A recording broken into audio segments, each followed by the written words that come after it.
Drivers who switch and save with Progressive save over $700 on average, and those savings add up. Imagine what you could buy in the future. Hey, remember how 20 years ago I switched to Progressive? Well, now it's the future, and I used all those savings to buy this new hologram phone. Because, it's the future, and everything is holograms now. So switch to Progressive and save big, because those savings can add up in the future. Progressive Casualty Insurance Company and Affiliates. National annual average insurance savings by new customer surveyed who saved with Progressive in 2020. Potential savings will vary. You're about to listen to a podcast full of wonder, excitement, and discovery. It's time for an adventure through Odyssey. Hey everyone, welcome back to the Adventures Through Odyssey podcast, Odyssey Revisited. I'm Will here with John for a special bonus episode. This is our first episode on 28 Hours. You're getting it free this week, then if all goes well, next week part 2 will be up on Patreon. So if you want to hear more of our juicy hot takes, you got to pay the $7. Yeah? Again, we'll see. I'm still hesitant about the viability of this Patreon. I don't know. Some exciting things could be happening. Sure. Our audience knows they want to make sure we actually upload for a month straight before they dedicate themselves to any such thing. That is true, but we have like 5 months of episodes ready to go, so... That's not exactly true. We have like a month. Well, you gotta overpromise and well, overdeliver. Don't you No. That's not the quote. And you know that's not the quote. Also, don't you think there's an Adventures in Odyssey episode about not over-embellishing the truth and about lying? Is there? Okay, is there an Adventures in Odyssey episode about lying? May I remind you, we just did the Tangled Web episode, which is certainly about the problems of lying. You know, John, you might have a good point. No, don't do that. Just admit that you lied, and let's keep moving and say you're sorry, and that should you really be hosting an Odyssey podcast if you're gonna lie without recognition of it? Well, there's another reason we'll get to later in this episode why I probably shouldn't be hosting an Odyssey podcast, but we'll get to that when we get to it. You didn't say, Will, did you lie just now? Are we really gonna do this? Yes, did you lie? I may have overblown the truth. And would Wit have liked that? Probably not. Say you're sorry. I'm sorry to our audience. Good.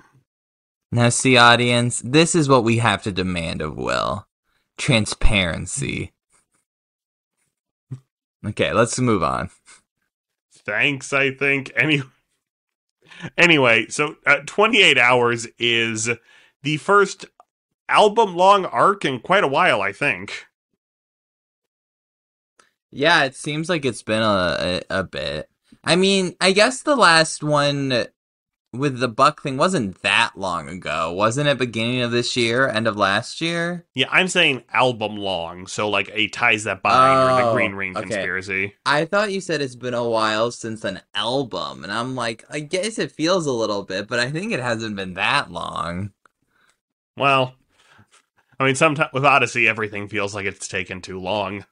It's the Green Ring Conspiracy, and then they had the whole family album thing. Yes.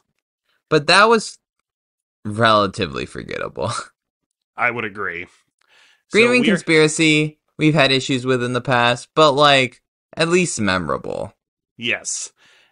So I'm very glad we're here telling another story, album-long arc. They've been a little vague about what it's going to be about, other than Jason is tied to a chair in a log cabin at one point.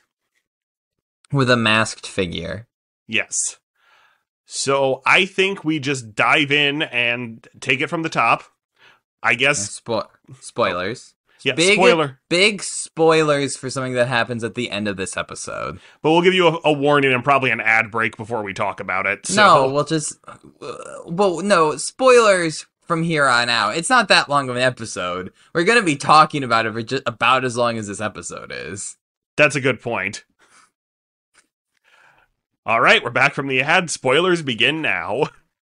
Oh my gosh. I know, poor John. Okay, so what are your thoughts? I think this is an intriguing opening. That being said, we weren't exactly given a lot to go on. Let me say this. I think it could get very good. I'm not saying... I feel like it's a tiny bit of a lackluster start. Even the kidnapping was a little lackluster. Well, as soon as they were putting Jason into the ambulance, I thought, oh, is this not a real ambulance and that's how he winds up in the cabin? Well, yeah, obviously, because, like, if you see the cover, it's like, well, obviously he does get kidnapped. So, And obviously, like, a car just starts barreling at him. yeah. So, I don't know what they would have changed the cover art to, but maybe they could have changed. Anyway, that is neither here nor there. It seemed like everything was it was strangely chill. Yes. I feel like for a lot of it, which is what's weird when it's like not really a chill situation, even when it's like, which is like, Jason, like he said he went to the hospital and he's not there anymore. I would agree with that. I will say, because it's supposed to be like the start of something scary happening, so maybe in episode 2 it will ramp up, but I would agree with you on this. If this were like a Hulu show, the first 2 episodes probably would have been dropped today, and episode 2 would have ended on a more high-stakes cliffhanger. Now, I do wonder if some of it is, and I think it's because some of the adult voice actors, not in a bad way, but like, they're like played by slightly older people right now, and not that they can't do like big, like, fearful stuff, but I'm kind of surprised there wasn't a single kid in this episode to be like, oh, like it's like more justification of them like freaking out about something. That is because fair. I feel like that I feel like in some of the other things, like even in Green Ring, like the kids being there, I feel like gave it a little more energy. I would concur, and maybe we'll get more kids. Yeah, which then may not even be open yet. Well, because the episode is called Morning. I don't know if you noticed, but all 6 episodes are based off times of day. So next week's is called Afternoon. I think then it's evening, midnight, twilight, midnight, sunrise or something. I mean, here's my problem. For it, I mean, a lot can happen in 6 episodes. I feel like not a lot happened in this episode. Because, and let's get to the twist, the episode was written to end with the Jillian reveal. That Jillian's apparently part of some big plan that's going on right now. And you can kind of feel the writers being like, well, this is how we have to end episode 1, and it's taking a while to get there. Yeah, I was gonna say, when I saw this episode clocked in at just under 20 minutes, I was, oh, are these all gonna be on the short-ish side for Odyssey? And it feels like, oh, maybe this could have been 4 episodes that were really compact instead of 6 episodes, where I'm a little afraid is episode 4 gonna have a lot of meandering. Yeah, I feel like it's probably... it's gonna be like worth the 6 episodes. I just feel like probably they were like, well, we have like Odyssey loves in their big arcs to have some big thing at the end, or at least in their recent arcs. Like in the Green Ring Conspiracy, it was when Whit's grandson Monty was back. Was like the end of the first episode. Yes, I do remember that, because I seem to recall that was album 53, and they dropped the first episode for free on the podcast. I think, because that was back when they were releasing the albums before they aired on the radio, I think to encourage you to buy the album to see what happened. Yeah. I will say this. So, Jillian, you texted me earlier that you think it's a retcon. Well, it is, and tell me what you're going to say, because I gathered some information. Okay. I'm going to say this, is that... So the twist is that Jillian calls somebody, and it's like, no, they don't suspect who I am. I feel like it's a retcon, unless when they originally introduced her to be a love interest for Jason, and the whole thing is that it's gonna be that Jason's like, whoa, you're actually like cool and competent. You've just been playing a dummy. Yeah, so I was going to say, at the top of the episode, all of the talk about Jillian and Jason, Connie trying to set up Jillian with Jason seemed a little forced, especially because we have not seen Jillian for like 2 years worth of episodes, because I went back and checked. Yeah. So I was a little surprised when I read she was going to be back because, her voice actor was on a couple seasons of Survivor and is a minor Instagram celebrity, so I thought maybe they just didn't want to pay for her, and I'm going to call this doing a reverse Harley. Because we have not recorded this episode yet, but when we talk about Harley's last episode, it is notable they made him more competent. Whereas in this episode, I think Jillian is actually way worse than she normally has been. Yeah, I would say that's probably fair. Now, are we on the same page that I think what's likely is that we think Jillian's on the bad side, but she's actually going to be just working for, like, Tasha or something? I think that's very possible. I also think there's an equal possibility that was Jules on the other end, and they're trying to set Jason up on a date. This whole thing is setting Jason up on a date. That would be very funny.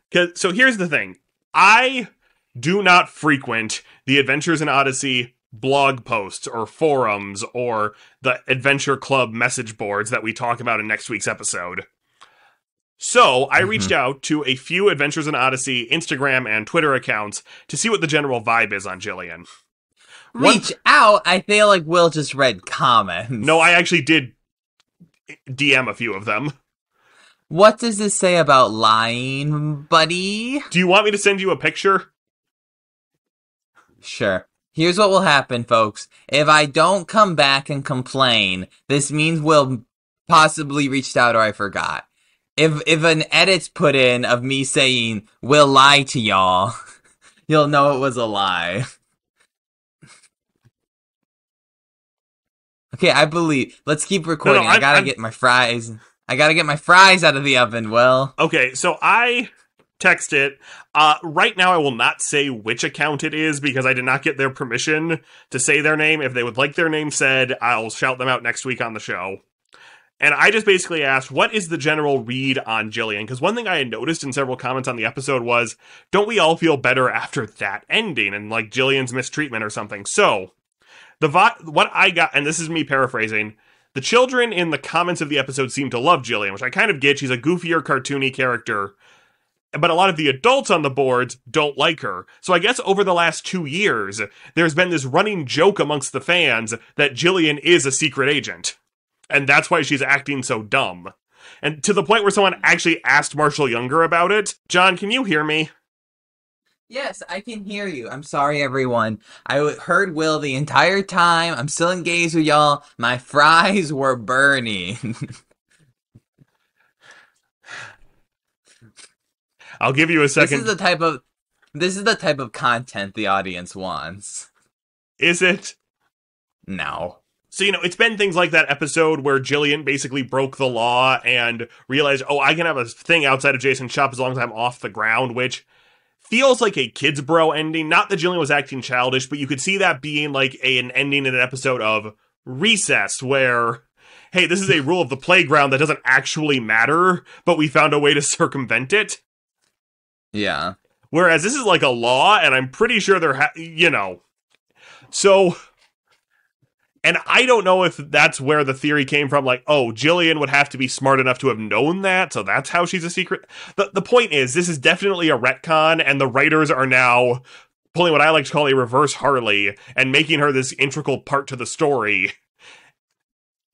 hoping people will want her to stick around and marry Jason or something.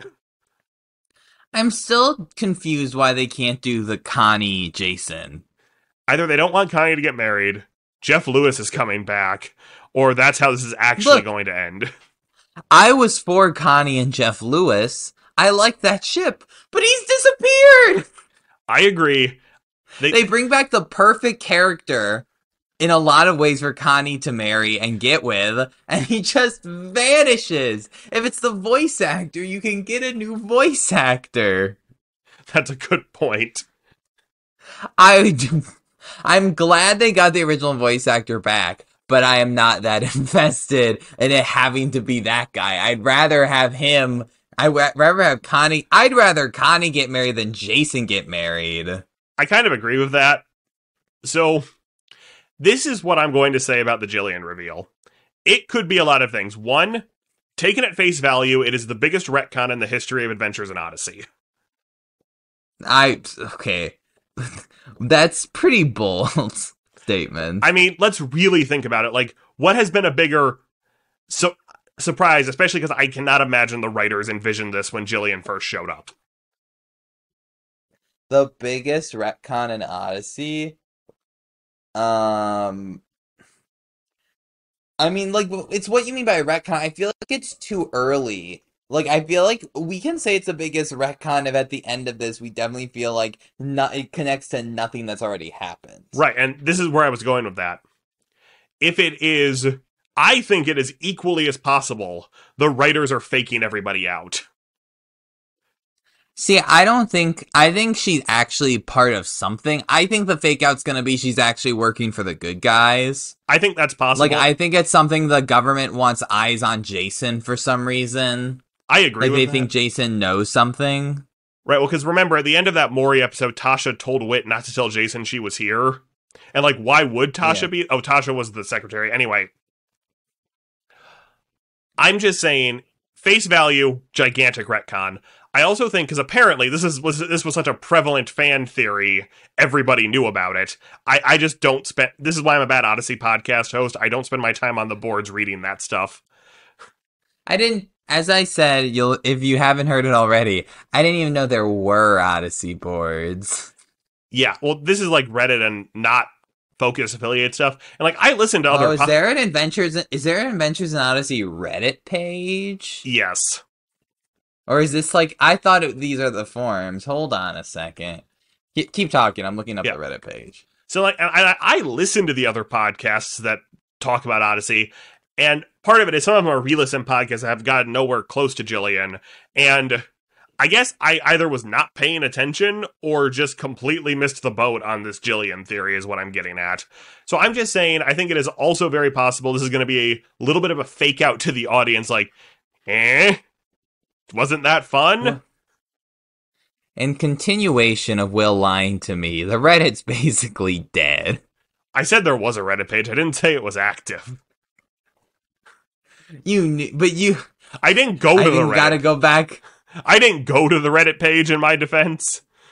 Okay, fair enough. Look, I'm willing to hold out to see what it is. Now, it could be something weird, like Jillian is Tasha's daughter, or some weird crap like that. She'd almost be too young at that point. Well, no, and then it's something like, actually, she's Jason's... Like, they're not gonna pull that. It's too weird of a setup. And it implies... it really... Yeah, it implies premarital sex. Which I don't think... They're not gonna have Jason... Yeah, they're not gonna have that But the weirdest thing is when right before that call, she says, you know Jason's really special to me. Maybe Connie knows. It's like more than a boss to me. And it's like this weird... Right. It's such a weird freaking way to say that. And maybe, like, Connie knows she has a crush on him. But, like, it just feels weird. This could also be one of those things, I know lying's been a thing we've talked about several times in this show. So Jillian isn't technically lying to Connie. She's never quite explained what she means when she says that. Fair. So, before we wrap it up, who do you think the masked figure is in the cabin? So, do you think it's Jillian, or... Oh, in the art. I think it's possibly Jillian, because that would be a big enough twist to not want to spoil. It could be Tasha. It could be a character we haven't seen in a while. Part of me thinks... Okay, so I'm about to go down another Odyssey rabbit hole. If you follow the Instagram page, they've been doing the Meteorite Mayhem visual series, where like a meteorite crashes and Whit and Eugene get arrested, and there's all these bad composite shots of like Connie driving the car, but it's licensed to drive Connie screaming and Jason trying to jump out of it, but it's clearly Jason photoshopped in from another album cover. And the reveal is Dalton was behind it all along. And like, did they make it Dalton to set him up to like put him in everybody's mind, or was this or are they using these comics and visual things on the Instagram as a way to bring back old characters without having to hunt down voice actors? Now let me say this. This could be the perfect time to bring Blackguard's son at Seeking Revenge. You know what? If they really want to go to for that nostalgia. I don't disagree. I do think the smallness of the cast is notable, and I'm trying to think who Jason may have crossed. It could be the Stiletto coming back. Right, my problem is if it wasn't someone we didn't already have some connection to, they would have just shown us her face. So maybe it's Jillian, but it could also would it just be like the adult version of some kid. That could be it. Who's evil now. Nicholas is coming back. But what's the youngest Barkley name again? Stuart Reed. Stuart Barkley? Yes. Yeah. Yeah, and the other thing it could be is, according to this Instagram post, the official question to Marshall Younger was, is Jillian the chairman? What? Well, that's the problem. The chairman is the Novacom guy. Yeah. And we hear their voice, so, again, maybe there's a chairman I'm forgetting about. I also can't imagine Odyssey would dive that heavily into fan canon. Yeah.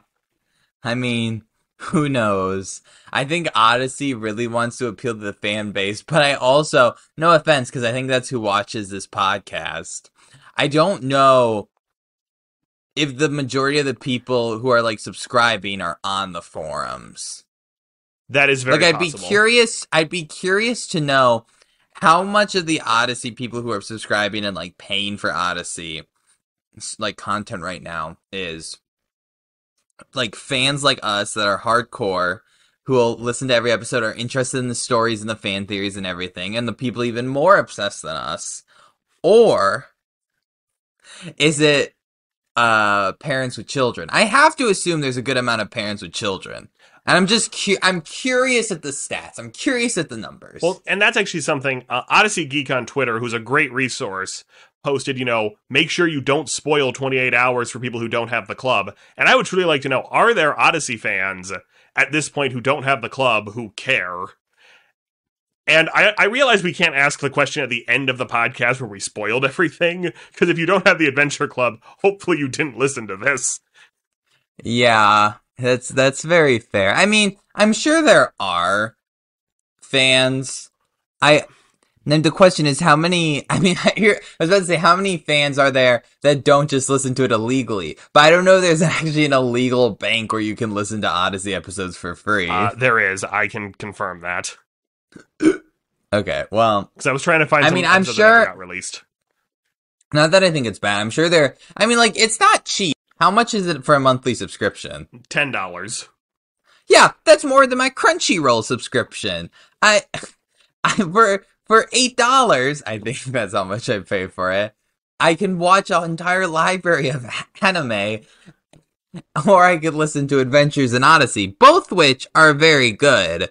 But I mean, there is just you gotta decide if $10 a month is worth it.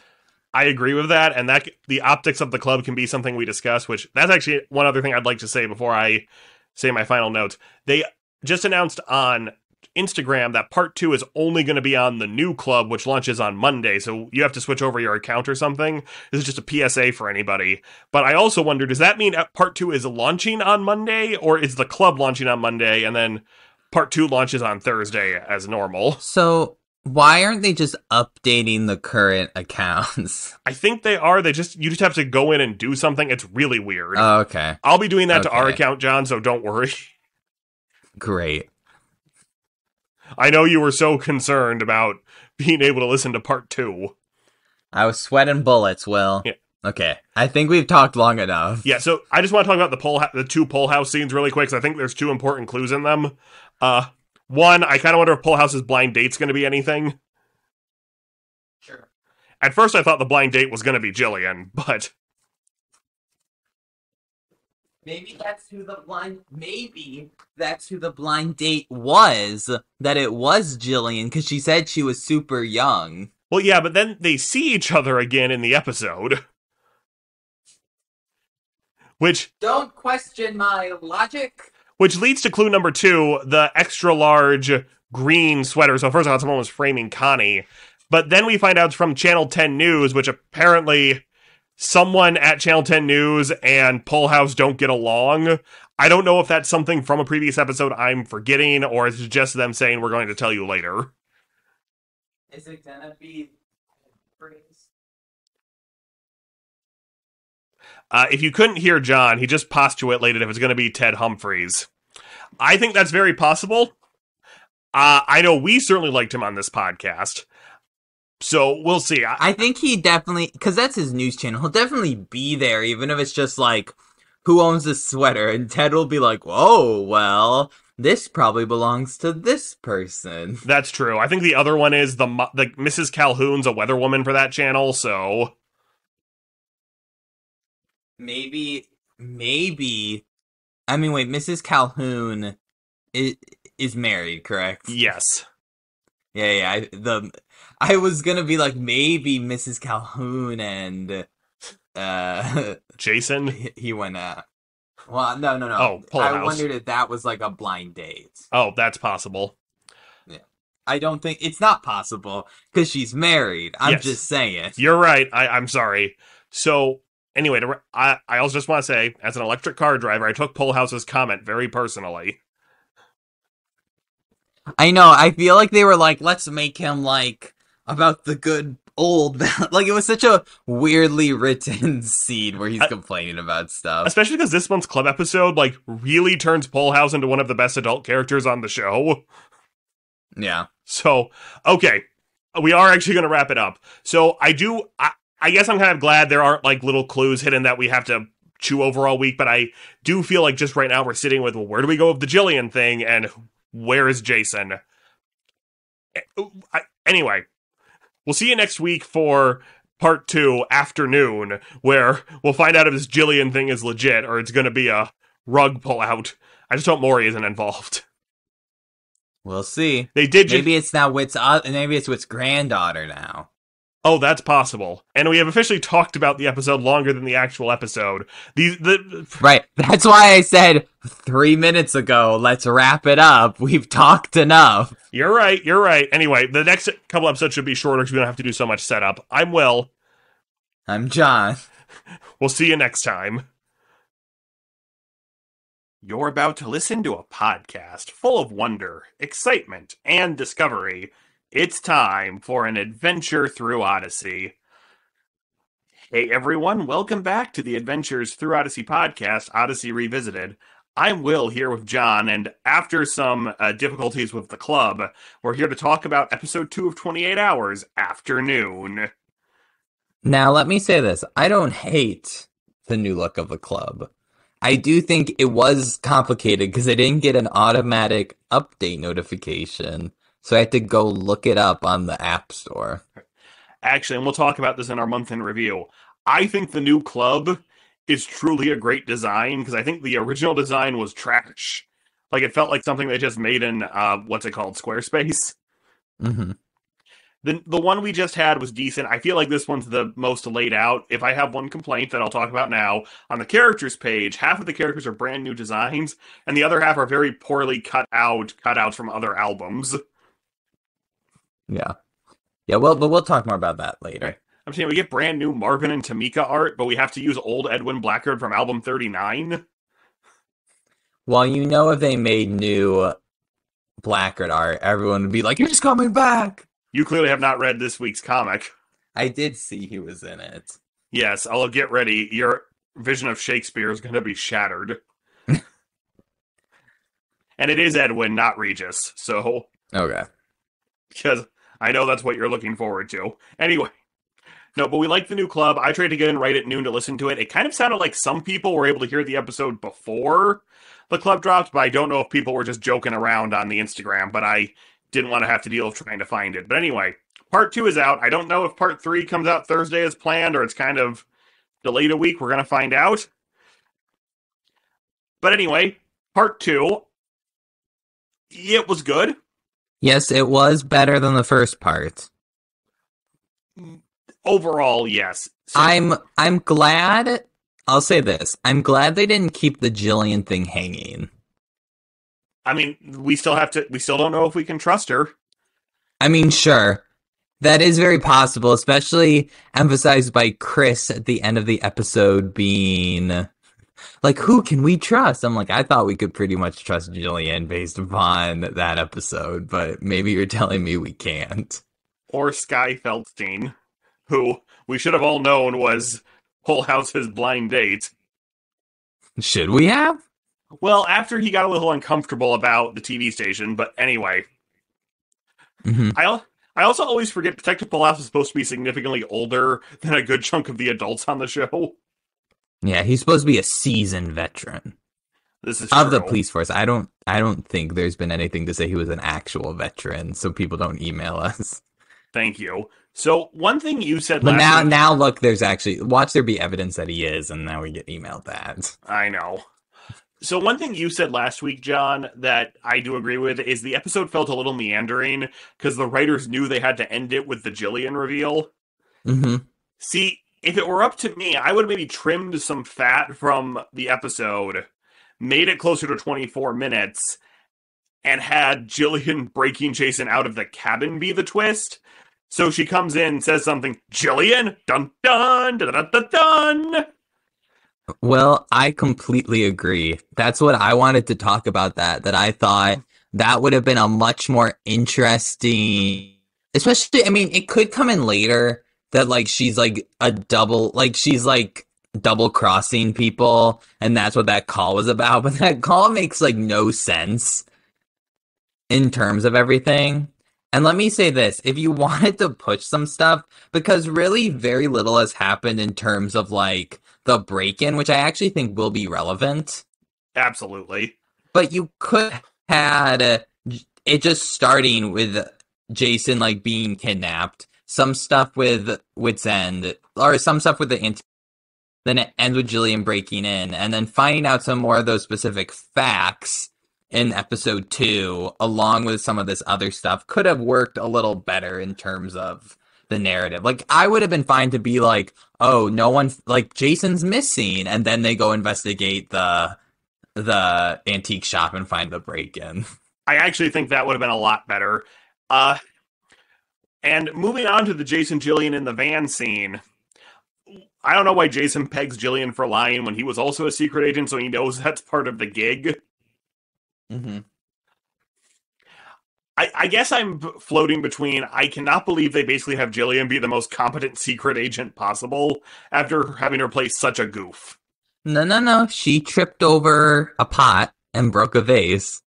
Okay, yes, but apparently also apparently all these assassins are out to get Jason? It's like Clara from Doctor Who. There's another version there's another show, I can't remember what show, but like basically there's some show recently where like a character is just protecting this other character, has no like sense that it's happening. I don't think it's Spy Family. That's like what's on the tip of my head, but I don't think that's what it is. The anime everybody is talking about. It is. People are talking about Spy Family. They have t-shirts at Uniqlo now. Yes, I know. I'm saying it's blowing up on my Twitter feed. So I guess this is just surprising because, again, they don't have to set everything up. It is a little surprising to learn, apparently all these people are after Jason, and this is the first time anybody's caught up to him. Yeah, let me say this. Had a year ago, they had teased an episode where, like, at part of the episode is, like, Jason like, that whole, like, powder trying to kill him, and there was something like Jillian, like, accidentally dropping it saved him. I would believe this was more set up. Yes. Where it would be like, oh, so, like, we thought it was her being incompetent, but she's really, like, helping Jason. Like, if they had played up that angle, I would have believed it a little more. But yeah, it does seem a little out of nowhere. But I will say this. I did think they had good chemistry in the car scene. Yes, and maybe that's why they switched voice actors. As soon as we're not having goofy Jillian anymore, they actually do bounce off each other very well. Yeah, and I mean, like, maybe, because, I mean, clearly from the beginning, there seemed to be a vibe that she was supposed to end up with Jason. Correct. So maybe this was their long-term idea, or maybe they were like, oh, we'll have Jillian, like, Jason get with this real, like, goofy, like, clumsy girl, and then they're, like, I guess woman. I should use proper terminology. This really kind of clumsy woman, and then the fans are like, no, this sucks, and then they're like, we must retcon it, and I can't tell for sure which it was. You know, there'll be an interview maybe where they're like, eventually someone will ask them, so was this always in the character, or did it kind of evolve with the character? Well, given Odyssey's track record of once the new album is physically released, they do a podcast episode answering the questions, I would assume by October we'll kind of know all of that. Should we spam their question box? This is the only question I want to know. And we can phrase it something like that. Was it originally planned from Jillian's inception, or did it evolve with the character? Instead of saying, or did you just make this up? I mean, I think it's a fair question. I did not need 2 years of setting up the Jillian thing, but yes, I think we can all agree it feels a little out of left field. I like how they try to retroactively make some of those episodes mean something, but also, Jillian, under the assumption that Jason would hire her because she knows Jason so well. Yeah. I don't know. Oh, sorry. Say what you're going to say. Maybe she's appealing to something about Jason we don't know, and that's how they wind up together. But is this the first time Odyssey has used the term extrovert? I think so. Just because it's like, I feel like most of the characters on this show are probably considered extroverts. And I don't think I've ever associated that word with Odyssey ever, so... Yes, so that guy holding him hostage. As an Uber driver, I will say, those people do exist, and they are very annoying. I thought he was interesting. Now, it seems, if I had to take a guess, he's gonna be the character that gets redeemed. Yeah. Some point in this episode where it's like, oh, actually, like, he'll, like, help the good guys and then maybe become a minor supporting character in the Odyssey mythos. For then 2 episodes, then disappear. Yeah. He now works at J&J Antiques. Well, and you see, this is something I've been wondering. One thing about the club episodes was originally Jeff Lewis was kind of a slight connective tissue of Jeff is the one who kind of inspired them to go out. I'm kind of wondering, are they going to get Jason and Jillian together, and then the club episodes are about their missions, or at least some of them? Oh, you mean because the whole setup is like Jason's talking about, like, if I kept moving, I'd never stay in the same place. Yes, and Jason was a missionary at one point, so... It's not the worst angle. I wouldn't hate it. So, I'm just thinking, like, they don't need to have an end game. It's just, Jeff Lewis is gone. There's a little less connecting the club episodes to the normal continuity of the show now. But it is a very specific line they put in there about, like, if I moved all the time, I'd never stay in the same place. That little bit of conversation could indicate that's where it's going, Will. You're right. Right? Or it's some setup for, like, a more world-traveling episodes or just something. Yeah. Maybe they're doing a spin-off series about secret agents. Well, they knew we got tired of the Jones and Parker detective agency. So now we have the Jason and Jillian detective spy agency. And Maury and Susu doing whatever they're doing. Yeah. Okay, that was actually a thing. For some reason, going into this episode, I thought maybe this weird Odyssey's Joker, as John referred to him, was behind all of this. What? Did I say that? If people don't remember what I'm talking about, that first episode where Emily, Maury, and Susu team up and have to help Cooper find somebody, and you kind of referred to him as, I didn't think it was going to be like Odyssey's Joker. This mystery and I realized, wait, that's the kid's storyline. We just haven't heard from it for like 2 years now, or at least a year now. So I guess it was fresh in my head. I mean, I feel like if that was going to tie in, they would have come in the episode by now. I agree, and there's already a Maury episode set for later this year about them moving into Wit's house. Yeah, my guess is if any character that's gonna be super important to the story, at least in terms of the cast we know, will be revealed, will be in the episode by the next episode. Will be in the album by the next episode. I think you're correct. I did also realize there was one other thing I had not thought about. Is it possible they're setting it up so Maury and Susu go with Jason and Jillian if they travel the world? No, I mean, you just said there's an episode about them moving into Wit's house, so unless it's a complete freaking disaster where it's like, they burned down Wit's house! Wit has to live in the Bible room in Wit's End. I mean, I'd kind of be down for that episode. It'd be pretty funny, but... Yeah, so what else before we move into just general thoughts? The chairman. So one thing I had not thought about is Jason has to hide at the TV station. The chairman, Novacom TV station. Mm. I'm just saying. Here's my thing. I do feel like combining elements of the first and second episode. Here's the thing. I don't think I'm gonna get to the end of this album and be like, wow, this really should have been a 3-parter. Or even this should have been a 4-parter. Maybe it could have been a 5-parter. Right, but when you're doing 6-episode albums... Right. It's problematic. You'd have to go with, like, what they did with Darkness Before Dawn, where it's, like, 11 episodes when it used to be 12. Yes. And then there's a weird credit card window washer episode at the front of that album. Yes. But here's the thing. There could be a lot of, like, build-up stuff that probably what will happen is we'll do these weekly ones, and when the whole thing airs, like maybe after episode 6, I'll re-listen to all of it and see how it works as like one continuous story. Absolutely. Because I don't want to say for sure this should have been 5 episodes, but like as of now, I do think you could have combined most of the interesting parts of episode 1 and 2 into a single episode. I would agree, or at least up until when Jillian comes into the cabin and you do something else. And I'm sure they're going to do this. The one thing that shocked me was they dropped the chairman of it with zero context. I'm just saying, I feel like enough people will not remember that's the guy who was running Novacom. Yeah, I mean, like, if we hadn't brought it up next week, I would have just been like, the chairman. I would have Googled. I guess it's like a Googleable, like something you would Google. Right, and on the wiki, it is the Novacom guy. Fun fact, though, and I feel like they should have kept this in. Originally, the chairman was going to be Margaret Faye.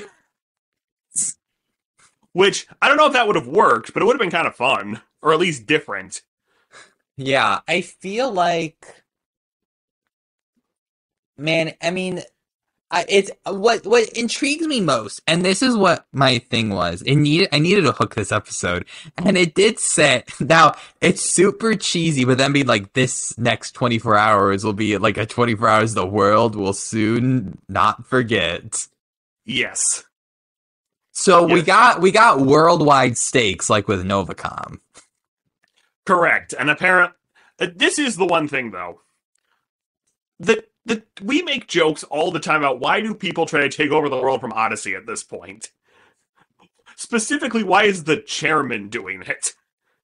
Well, it's interesting. So they want, like, contacts at the NSA, right? Yes. That's, like, the thing. And I guess the twist could be that Jillian's working for the chairman. Right, but his dialogue didn't seem to imply that, but I could be wrong. The other thing is, and it was context for the NSA, because I was going to say, why would they kidnap Jason and not Wit? Because Wit's the one who brought them down. Technically, yeah. Tom's the one who brought them down, but... Yeah, true. Good old Tom. Yes. Rest in peace. I'd like to think there's just a Tom Riley memorial plaque out where the shed was.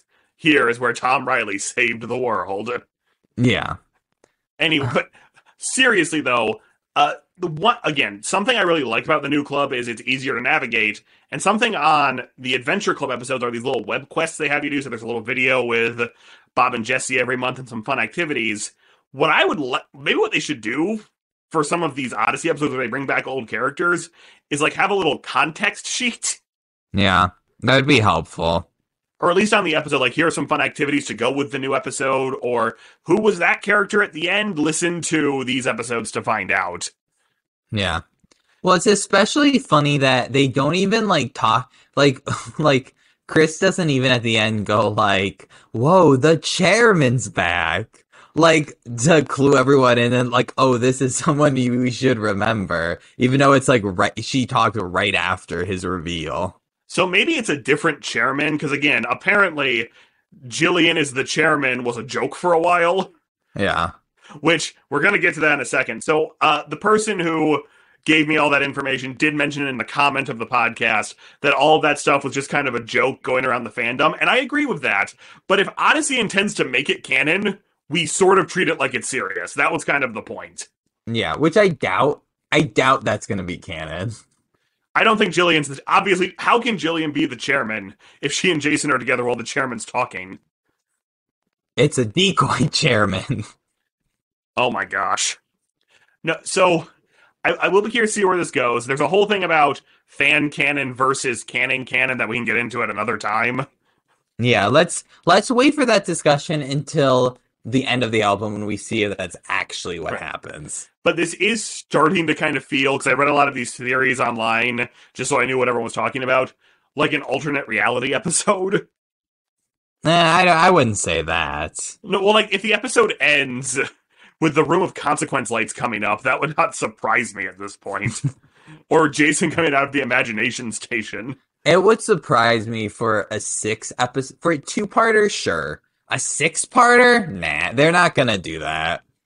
I trust the Odyssey writers enough that they're not gonna pull, this was all a dream, Imagination Station adventure, Room of Consequence thing for a 6-episode story. Maybe it's like a radio play they're doing? Okay, stop. That'd be even worse.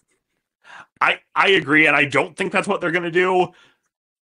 But yes, they are doing a lot of the Jillian fan theory stuff beat for beat, and that's what's surprising to me. Okay, what the fan theory that she was a spy? I thought that was the only fan theory.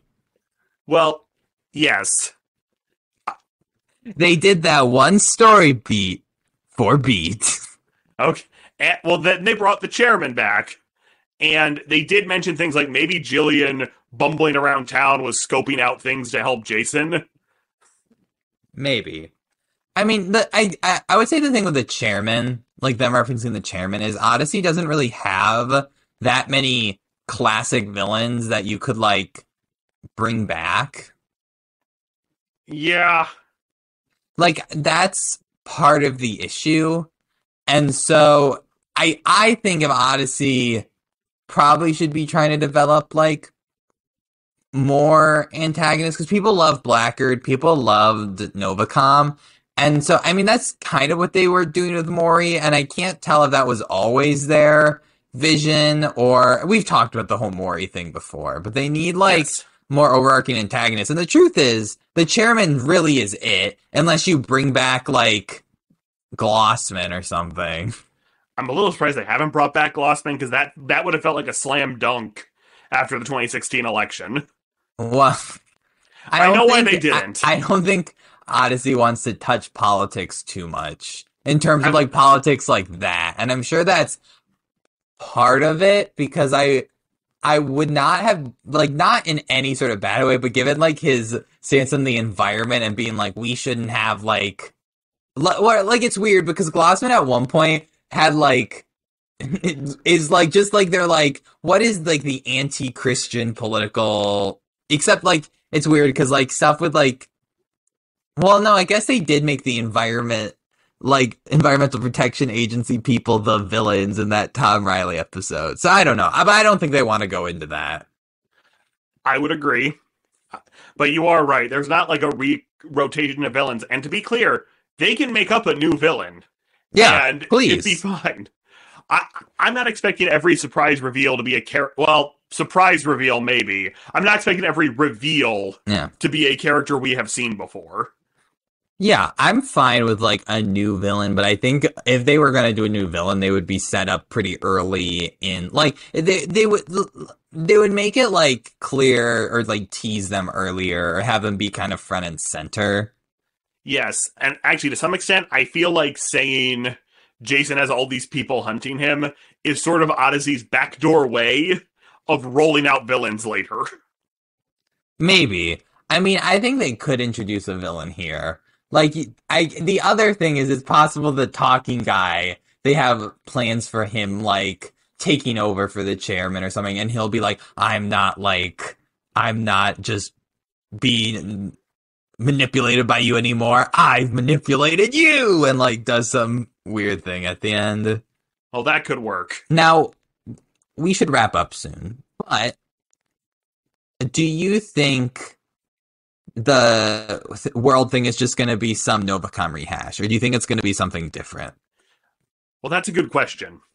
Because it's at a TV station, I'm assuming, because Jason's at a TV station, I'm assuming at some point it's going to involve TV waves. Yeah, I mean, something's going down at the TV station. They keep talking about Jason's just going to happen to be in the basement of the TV station. Novacom's back. This whole thing with the blind date.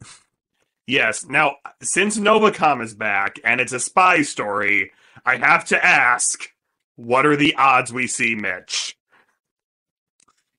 Man, So I just want to doubt give you, it. I want to give you a piece of context. So today, with the new club launch, they had a video of Bob and Jesse showing off the website, and like, look at all this new character artwork, and they were very clear, like, and look, we finally have a picture of what Mitch looks like. I'm not saying that's going to mean anything. It could have just been a joke, but I was curious, like, I don't know, maybe Mitch will show up. I mean, Mitch. Okay, here's the thing. Mitch could very well show up. It would work contextually, but I feel like if they hadn't had that big send off for Mitch, yes, the problem is they had a whole episode basically being like Mitch and Connie are never getting together, and it's kind of like they kind of ended it kind of bitterly. Yes, and now, and you see, because there's a handful of new writers now, ones who probably grew up in that era, at least the Novacom era, maybe they will bring Mitch back to try to rectify that. Not get them together, but give it a slightly less bitterness from the writers ending. Yeah. It would be fun if they just had a fun reference. Like, even if it's something like Mitch shows up briefly, even if Mitch doesn't talk to Connie, I feel like even just some reference that he, like, works for that agency would be fun. I mean, I feel like Tasha is way more likely to show up. I think you're right. It would be like if you did a revenge. I mean, you did this a couple years after he died. If you did like your joke about a third Blackguard sibling and not have Richard Maxwell show up in some capacity. What if the chairman, because we don't really know who he is, right? No, I think he was just the chairman. Watch it be a third Blackguard sibling. I mean, the Blackguard was behind Novacom the whole time. That would be kind of funny, but then doesn't that also mean Edwin would have to come back? Oh, that would be even better. Well, or it legit just is Blackguard. What? Now, if you made a dramatic statement about if Jillian is actually a spy and was never played, this is the biggest Odyssey retcon. If they make it so Blackguard was behind Novacom, well, that would truly be the biggest Odyssey retcon of all time. Yes, it would be. It 100% would be. I still stand by the Jillian thing. At this moment, it's a giant retcon unless they don't need to like prove it to us. But I'm just saying, I doubt 4 years ago when the character was introduced, this was where they were going to go with it. I mean, I think the idea was always that she was going to end up with Jason. I think that's true. I do kind of think it went from Jason falls in love for someone who's bumbling to, oh, Jason falls in love with another spy. Now, I do wonder, maybe the original plan had some spy stuff in it. Like, maybe originally it was that she became a spy. Well, that would be interesting. And Jason, like, starts to train her.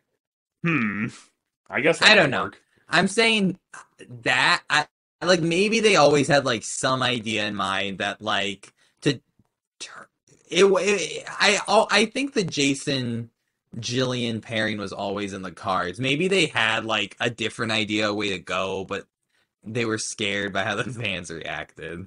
No, I think you're right. Jason Jillian, at least from the first episode they were in together, was always in the cards. Yeah, exactly. Yeah, so we'll see what happens. And that wraps up this week's episode. Join us on Wednesday for the next batch of episodes, and then if part 3 releases on Thursday, we might not be able to convene to record, but we will get it out to you as soon as possible. Probably by next Monday. Yeah, well... we would be able to record on the weekend. Yes, we'll talk about the schedule off mic. Anyway, Yeah. I'm Will. I'm John. We'll see you next time. Progressive Snapshot can save you money based on how you drive and how much you drive. So the safer you drive, the more money you could save. Now, if you didn't hear that because you were looking at your phone while driving, let me say it again. Seriously, put down your phone. That is so unsafe. If you didn't do stuff like use your phone while driving, you could save money with Progressive Snapshot. But saving or not, just put it down. And if you did hear it the first time because you weren't looking at your phone, nice work. You'd love Snapshot from Progressive because it rewards safe drivers. Progressive Casualty Insurance Company and Affiliates. Snapshot not available in California and North Carolina or from all agents. O'Reilly! Stay cool this summer with AC Pro and O'Reilly Auto Parts. Right now, get a $15 O'Reilly Auto Parts gift card after mail-in rebate with the purchase of select AC Pro ready-to-use refrigerant products that include a hose and gauge. Beat the heat before you hit the road with AC Pro at your local O'Reilly Auto Parts store. O'Reilly Auto Parts. You're about to listen to a podcast full of wonder, excitement, and discovery. It's time for an adventure through Odyssey. Hey everyone, welcome back to the Adventures Through Odyssey podcast, Odyssey Revisited. I'm Will here with John, and we're going to cover the next 2 episodes of 24 Hours, Evening and Dead of Night. Now, you might be wondering as you're listening to this, well, where was the episode from last week? Well, I was dealing with an enemy called Bad Hotel Wi-Fi, so that will be up shortly. Yes.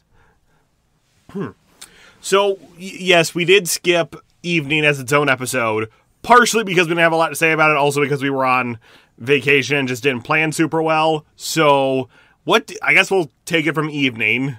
What did we think about it?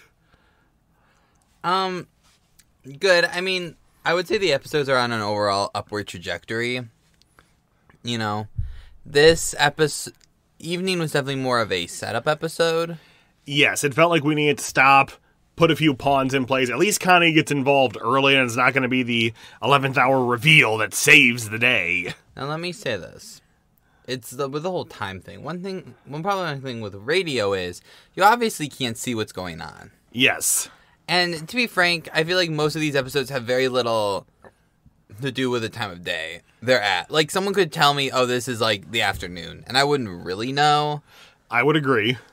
Especially because even, and we'll talk about in episode 4, like a character goes to another character's house and it's supposed to be like early morning, but like it's like, oh, like they're leaving now. That's weird. I don't disagree. I don't need Wit to like constantly comment on the time. I do wish there was some way they had functionally worked this gimmick in a little more. Yeah. But I think the episode's decent. I mean, it's setting up a lot of stuff. I mean, it kind of... in some respects, you know, from episode 2, you wish it could more fluidly maybe address that, because it kind of seems, and this is something I was going to talk about, and it's a bit like the network TV approach, is that or like even like a streaming kind of approach, basically a television show approach, where every episode's got to have a hook to make you want to listen to the next episode. Yes. And it definitely felt like they were like, we need some sort of hook for this for that episode, so they reveal the chairman. Yes. And that episode, when really probably tonally doesn't make sense because like nothing's been addressed with him. And we'll get to this in a minute, but revealing the chairman early actually kind of blows a pretty big surprise to a certain extent. Mm-hmm. I didn't expect them to go that crazy. Yeah, but same. But as we would like to comment, the ending of the episode, Skye Feldstein's a bad guy.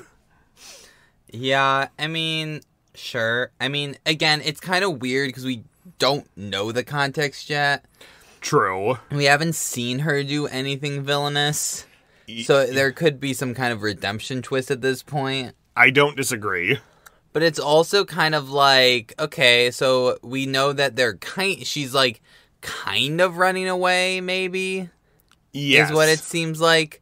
I also think, I mean, the whole Pull House subplot of them having gone on a date's like really kind of weird. It is getting stranger and stranger. I don't know if that's coming back in. I've seen theories that Pull House's new sidekick will turn out working with Skye or something. Yeah.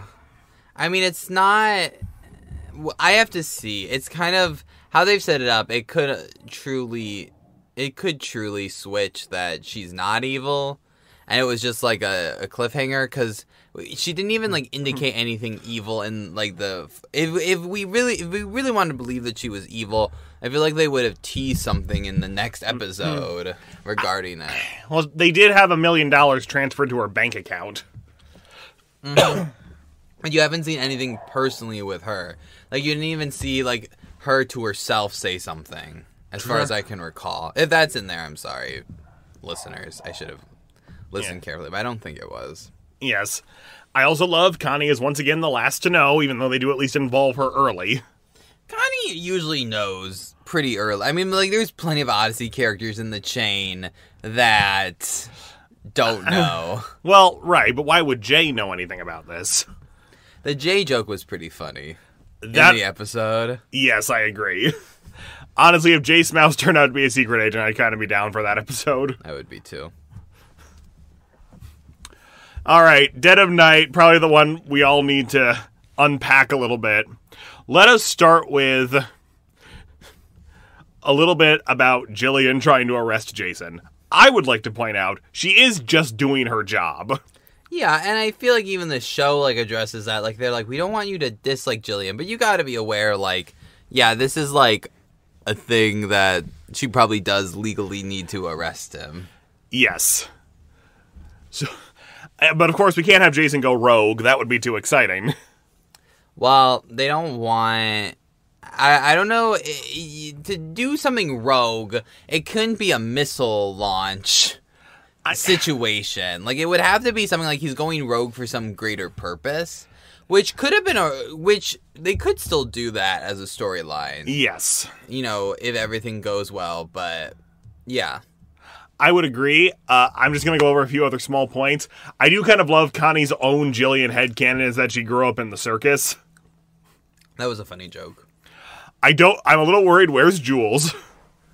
Jules is fine. I trust Jules is fine. Sure. It's been one day. I mean, at most, Connie just texts, "Hey, Jules, I have something came up. Can you, like, make yourself dinner tonight or order out?" Yes. Skye Feldstein coming into Wit's End a lot. I thought maybe the punchline was going to be Wit installed electric car chargers or something, which feels like a Wit thing to do. Because he would get a big tax write-off if he did that. Yeah, that's what I thought the twist might be. I mean, I guess that twist could have still happened. It could, but I feel like at this point, if she was charging at the hospital, which is a weird place to have a car charger at this point. Yeah. As an electric car driver, I can tell you, although to be fair, electric car chargers are in weird places. It's true. Having driven with him sometimes in his electric car, yes, they are in weird places. I'm assuming, I guess I will say, I was glad the Pull House sneaking him on a car did not end with him getting knocked out. It just kind of ends with, what's going to happen when he knocks on the window? I agree. I think, yeah. All right, so I want to talk about the big twist because it sort of contradicts some of what Jillian says in the episode. So, apparently Dr. Graham was working on mind-altering microchips that were inserted via a vaccine. And I don't know. It wasn't a vaccine. Well, they said injected. Well, okay, we don't need more vaccination skepticism. We don't need this podcast spreading it. I'm not a vaccination skepticist. Right, but why say it as like, oh, they can administer through the vaccine? Okay, fine. The point is, someone has injected these microchips into Jason and is controlling Jason's mind, and that's how they're getting the codes. Yeah, it's a bold move. Now, I can't remember. Did we hear Jason saying the numbers earlier in an earlier episode? Maybe we did. Whit mentioned he was talking in his sleep, but... Yeah, I feel like that... he mentioned he was talking in his sleep, but, like, I feel maybe we should have gotten him specifically saying those numbers to kind of allude to that. Yes. Maybe he did, and it was so subtle. It might be one of those things where it's like you maybe need to go on a rewatch to, like... I would agree. So, once the chairman was introduced, you kind of knew some Novacom type crap was going to start happening again. And they're in the basement of a TV station, so I guess there is part of me that hopes if they're going to do this, we at some point have them turn on the microchips and have Jason go full ninja mode on everybody. I mean, that'd be pretty fun. I mean... Man, I wonder... I mean, one, this goes back to, like, maybe an episode... They shouldn't have revealed the chairman in episode 2, because it would have been a much cooler reveal to show that this is, like, Novacom technology. Yes. They even have Connie say, sounds like Novacom, clearly to get the audience... But it doesn't work as well, because the audience knows. Well, yes, but I think there's also enough of the audience who maybe didn't piece together the chairman was Novacom. Mm-hmm. Even if they Googled it. But well, that's why I think it would have been more effective to say, wait, this is Novacom technology, and then at the end it like shows like the chairman being like there. But I get like from episode to episode, so people listen to each week, you want like a cliffhanger to be like, oh, yes. But I think story-wise, it would have been a much cooler reveal. I mean, the mind control thing's already like a what? Reveal, but then to also see that it's Novacom at the same time instead of just kind of being like, how is Novacom going to play into all this? Yes. Okay, so the reason I just want to talk about this, we made a little joke as we were listening to this about the patented Whittaker gut feeling. Oh, yeah. You know, Whit always has gut feelings and feels sick, and Jason was like, I'm thinking about those subs a lot, and it turns out because of the mind-controlled chips. I'm not saying it deflates it. It does sort of deflate to a tiny extent the discussion Jillian has about her faith and how she had a feeling from God, which I'm not saying isn't a real thing. No, it is a real thing. It's just very funny to me that like the whole episode's kind of building up like God like talks to us and like following what God's saying to us, and then it's just like, wait a minute, it wasn't like a feeling because of that. It's because I was being mind controlled, which is just like has a lot of weird implications to it. And like story wise, it's interesting, but like, why have a whole little discussion about? And I think the episode's gonna be like, even without that, God's like working, and God can have other. Like, I think God's gonna speak to another character later on. Yes. Also, clearly the Jillian faith discussion was in there, so when she and Jason clearly get together at the end of this, that's not a question. Well, you mentioned, I don't know if you mentioned this on the podcast or to me personally, but you wondered if Jason and Jillian are now going to do a bunch of the missionary episodes. Yeah. And Jillian literally said, I grew up on the missions field. I'm just saying. Yeah. It would make sense, because look, I don't think we need to have Jeff Lewis pop into every club episode, but I did like that they at least had an in-universe reason for them to suddenly start doing more missions. I did too. So, I'm trying to think if anything else happened of note. I mean, there are things that happen of note. I think there's some good dialogue between the characters. Mm-hmm. I cannot imagine it's going to be a what happened to the Silver Streak where Whit is proven wrong about Jason. Maybe I wouldn't mind a little twist like, oh, Jason was actually doing some backdoor shady deals we don't know about. Yeah. That didn't intentionally cause this to happen, but led to this happening. It's funny because the idea of Jason being mind-controlled is a very interesting concept for some. Like, there's a lot you can do with it. It's interesting if the story of this 6-part thing is going to end at the end of this. In 2 episodes, is that going to be the end? Or is it going to be one of those things where it does pop up, like, the consequence. Like, could Jason be going rogue? And you have, like, some kind of weird spin-off thing where Jillian, like a 2 or 3-parter where Jillian tries to save him. That would be interesting. You know, I also wonder, and, you know, the one problem with Odyssey is, like, you know, we've complained about Odyssey's overarching storylines before. Sometimes they're good, sometimes, you know, they're going to be disappointing. I do think you could have done something interesting with, like, Jason, like, before this whole 6 album, you could have done some different things in these 6 episodes. Have, like, a whole thing, like, oh, Jason was in a car accident, and, like, have a kind of a storyline about, like, oh, he seemed injured, but God, like, helped him get through.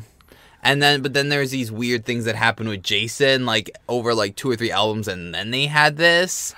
And maybe in, like, episode 2, they reveal that, like, Jason is, like, being mind controlled. Yeah, like they say, there's other video of you, like, doing these things. Yes, and look, I'm not saying Odyssey's never done a slow burn. I get why maybe that... I understand sometimes a slow burn can be hard in this... But yeah. Yes, because they have not... And look, I don't want them to get into the semantics of how the mind control works, but they've not revealed, like... So if, you know, we take over Jason's mind and have him do something, does he forget that when they stop? Or is this just... kind of an Inception thing. Yeah, that's a good where it's point. trying to influence his brain. That's a good point, because we said, like, mind control, but we don't know the full extent of that, so maybe some of those issues where they'll just kind of be like, no, it's like, we can, like, bring certain things to mind. Right, is it like, honestly, and this would be an interesting way to tie it back into, maybe Jason's more susceptible because he fell victim to the TV boxes in Alaska, where it made people very irrationally angry, but they remember all of it happening. Yeah. So that's something we'll have to see. And I think we can talk more about that next week. Because it might be like, oh yeah, it's just like a whispering suggestion. Which if that's the case, yeah, this is a better way to do it. Yes. Than like doing like, oh man, Jason, you've been whispering things under your breath for a while. I don't disagree. Yeah. I would also like to talk about how this arc seems to be taking a lot of the B-tier Odyssey female characters and making them bigger parts. Jillian, Skye Feldstein, Dr. Graham. Well, Dr. Graham's been around for a while. Dr. Graham's pretty funny. They were just like, oh, like, let's throw in this fun character that people know about. But it is just like, what? She was working on mind control? Do you think there's an alternate reality version of this episode where Will Ryan hadn't died, where they call Eugene like, oh yeah, we were also working on these microchips? Oh, I mean, you're right. That is a possibility. Like, you mean they have Eugene come in and Eugene's just like, this is very similar to, like, the Novacom technology I was working on, which would have been a cooler reveal. Yes, now I also understand this episode was probably recorded a while ago, so Will Ryan still could have been alive. And maybe the thought is the chairman started a new company under a different name, so nobody knew what was going on. It's true, but it would have been fun to have Eugene come in and look at it and be like, this is shockingly similar. Now, I guess Eugene could come in next episode and look at Jason's blood or, like, try to find the device or something. Part of me wishes that, because this would be a good finale for the character, is Eugene looks at everything and says, well, actually, there is a back door to turn everything off. I don't know if they ever got rid of it, if it's still the same program. Yeah. I doubt that's going to happen, but... It's true. Like, you know, Eugene's the guy who installed the exhaust port in the Death Star or something. Yeah. Eugene on his final leaving, like, set in, like, a virus or, like, a backdoor. Yeah. Though why wouldn't he have used it way earlier? I know. I do want to say, I hope this does not end with Jason having to pretend to kill himself again. I'm a little worried that's where they're going. I'm very worried that's where they're going with it, because it's not bad, but then, I mean, I guess the difference is you can have the club missionary episodes, where it's like, Odyssey's not safe for you, but if we keep jumping around to different missions fields... Yes, but I don't want to say that's cartoony, but I do know what you mean. But we've already done the Jason death fake out once. Yeah. So... Maybe it won't necessarily be a fake out, but... Yes. I don't know, maybe more people in Odyssey will know he's okay, but I definitely do get the feeling they're going to go in the missionary route, where he's, like, in maybe, like, international or, like, club stories, because the whole idea is they're able to do this because they know where Jason is, and the whole thing is that Jillian's there because he refuses to leave Odyssey. Yes, which is a little strange. Or maybe he'll get some help from his friends, the Last Chance detectives. Who knows? All right, I think that... Okay, so we've got 2 episodes left. What are our theories for where things are going? So you have to think we have like 40 to 50 minutes Yes, and left of content, which is, a good amount of time for stuff to happen. I feel like they're going to try to figure out how susceptible Jason is. Yes. I think... I mean, it's such high stakes with, like, missile launches. Yeah, that was the one thing. Oh, we're launching missiles. That's a little heavy. Right, they've already launched one. So it's like... And there were no casualties, thankfully. Right, but if they have those codes, like, if that's part of it and they have all the codes, I am kind of just like, wait, so, like, they can launch it, like... Are they stationed in Odyssey? I mean, I guess maybe it's that they're at the TV station. Oh, that's a thing, probably... or like Pull House is gonna go and like find their like lab, and that like Feldstein's there at the lab, or like whatever. Yeah, they'll have to type in applesauce. Now, here's the question, because you are right. Every episode's had to end with a big twist. What is going to be the twist for episode 5? Oh, I mean, hold on, I gotta sneeze. Keep talking. My question is over/under. That it turns out to be Mitch. It won't be Mitch. I think the Odyssey writers are quite done with Mitch. I think if they brought Mitch back, he would be a larger part of the storyline.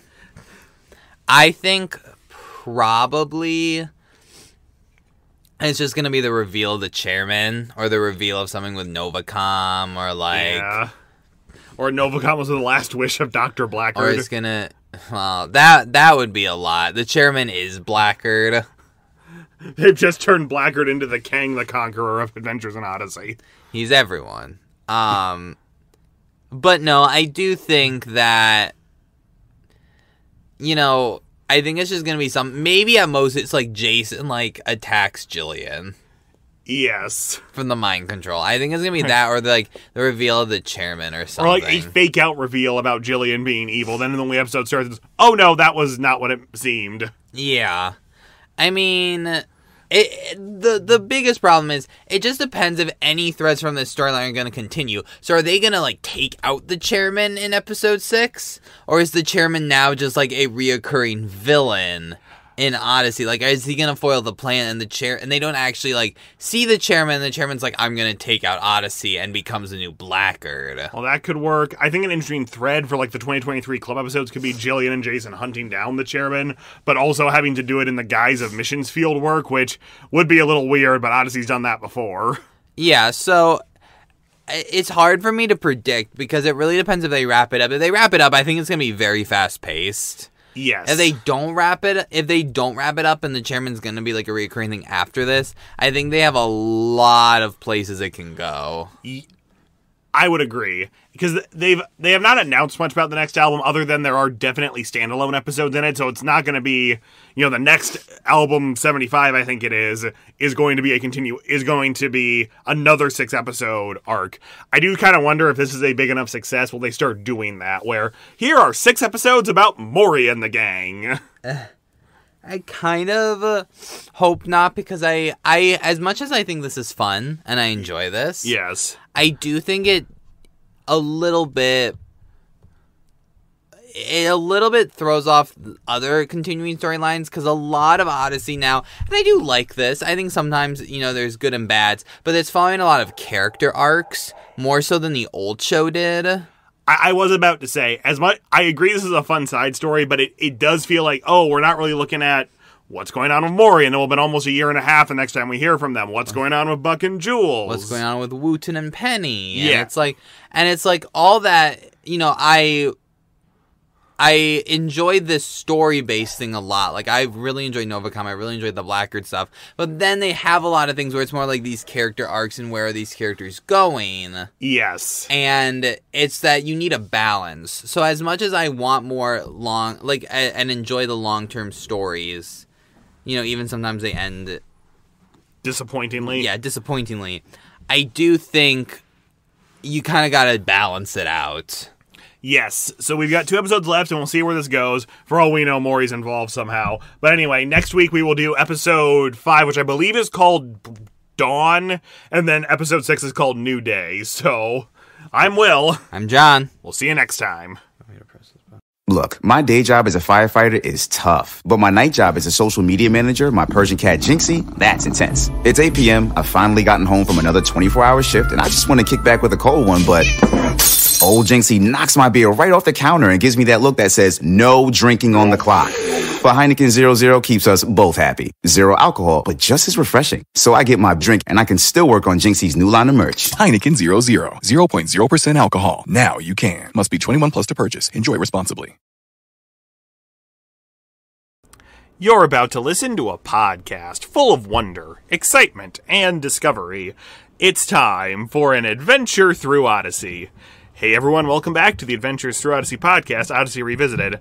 I'm Will here with John, and we're finally going to do the 5th episode of 28 Hours, Break of Dawn. And this is probably releasing the same day as our normal episode, so much like when your minute for mission at church goes a little too long, it's 2 episodes for the price of 1. Very true. Yes. Okay. So I wonder how widespread the term minute for mission is amongst different denominations. That's quite possible. Moment for mission, when your missions person comes to talk. Something like that. Yeah, something like that. Okay, so this is the next to last episode. You know, the description talks about the stakes are more personal than they could possibly have imagined. I thought maybe, like, Wit had wronged somebody or something, but clearly it's just Jason's life hangs in the balance. Yeah, so I think with episode 4 and 5, these do a really good job to heighten the stakes. I get the sense, and we've talked about this before, I get the sense that this story is just going to stop the bomb threat and Jason's mind being controlled. I think you're right, Will, that there may be more episodes after that involving the chairman. Yes. I don't see how in like a 20 to 30 minute episode they could wrap up all those plot points. Because at that point, this could have really been anyone. It didn't have to be the chairman. I would agree. It feels a little like a cheap pop if they just wrap it up. My only problem is, does this mean it's going to be one album of kid stories every year this year, then next summer we're going to get like 28 Hours Part 2? Or is this going to like transfer over to the club episodes? I wonder if it's going to... I mean, I think what we're going to see is a new storyline, whether it's mainly done in the club or whether it's mainly done in the main albums, but my guess is it's going to be Jillian and Jason going to try to get the chairman. I would agree. I'm assuming these are going to be, again, fun, not side adventures, but yeah, I'd be down for that. We could use some more glow popping. It does feel a little bit like we finally wrapped up Buck's story, let's move on to something else. Well, I think Odyssey, and I mean, we sometimes complain about the story arcs. I think I've complained about sometimes the story arc things, but it does keep people engaged. We were wondering what's going to happen with Maury, what's going to happen with these characters. So I do think it's a good way to keep people engaged in Odyssey, because the truth is, you're kind of like, okay, well, I'll even if you're like losing interest, you're like, I do want to know what happens with these characters. So from a pure like fan engagement standpoint, it makes a lot of sense to do that. Like, to do this, it's like, okay, even if these don't directly involve Odyssey anymore, like after this is like the only one that directly impacts Odyssey, I could very well see the next chain of episodes being more directly involved with, like, the next story arc is them going after it,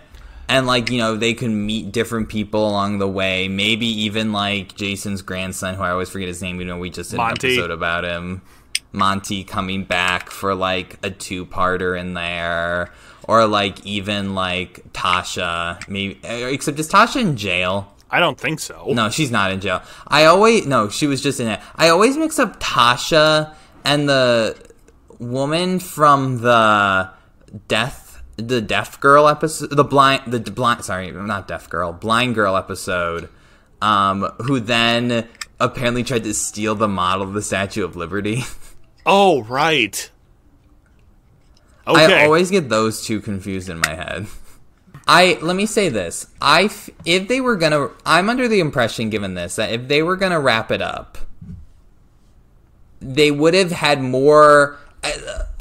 I feel like they wrote this storyline thinking, oh, this could be 6 episodes, and then they looked at it completely and they're like, oh, we have like 5 episodes, because there is some padding near the first kind of 2-3 episodes of this. Yes.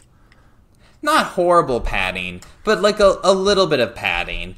And so I get the sense that if it's like they could have just had more time to wrap up the chairman thing, and like I just feel like there's not enough time to wrap up all those storylines and then have kind of some fluff at the beginning. I mean, I do agree. That's why I kind of wonder if we are going into a new story arc, but then I thought about it. If it was a club story, wouldn't they set it up in the club? I mean, but here's the thing. I think this is because if Jason suddenly never appears for like a few years. True. They probably want people in the main episodes to know, wait, why did that happen? That's a good point. I think that's one definite thing about it. I think also encourages people to subscribe to the club. That is true, and because for all we know, this is what they're doing, because right now, the only club episode, according to the wiki at least, confirmed for next year is something about a football game at Odyssey High going horribly wrong, and it features Buck, Jay, and Cooper. So, I have to... team up. Someone is dying in that episode. But, or getting severely injured. I think the reason I think they may continue it is if the whole first 5 episodes had been all killer and like they were using all their time brilliantly, I would be like, oh yeah, of course, like maybe they have to wrap it up quickly, and like I could see them maybe doing it. But it did feel like there was some filler at the beginning of this storyline, and so If then they have to scramble to wrap everything up in 25 minutes, it's going to seem weird to me. So that's why I think they're going to fix the bomb threat, fix the Jason threat, and then be like, we got to go after... Well, first, it's going to be something like Jason's going to be like, it's not safe for me to stay in Odyssey, and we got to go after this guy. Yes, and if Jillian's on administrative leave, I wonder if they're going to be doing this, like, under the radar. Yeah. I don't know if Odyssey wants to encourage doing that, but vigilantism or something. Maybe it's like they're in a layer under a layer of the government or something, so everyone thinks they were fired, but really they're working for a deep state or something. Not deep state. You know what I mean. Yeah. I don't think we even talked about the cliffhanger. Did we talk about that it was the bomb? That it's the bomb in the basement of the hospital? I do want to say, at least it was not in Wits End. Yeah, I was going to say, I thought it was going to be something at the TV station, because they kept talking about the TV station. And it could still happen something could still happen at the TV station. But yes. It's true. It did feel like we spent an exorbitant amount of time in the TV station for it just to be a location we wound up being at for a while. Yeah. I get the idea is like, especially if they didn't have some confrontation with Sky. Yes. So I'm dreadfully curious what the deal with Sky is gonna be. Maybe Guy Feldstein's coming back, or Edwin Blackard's gonna take over the TV station.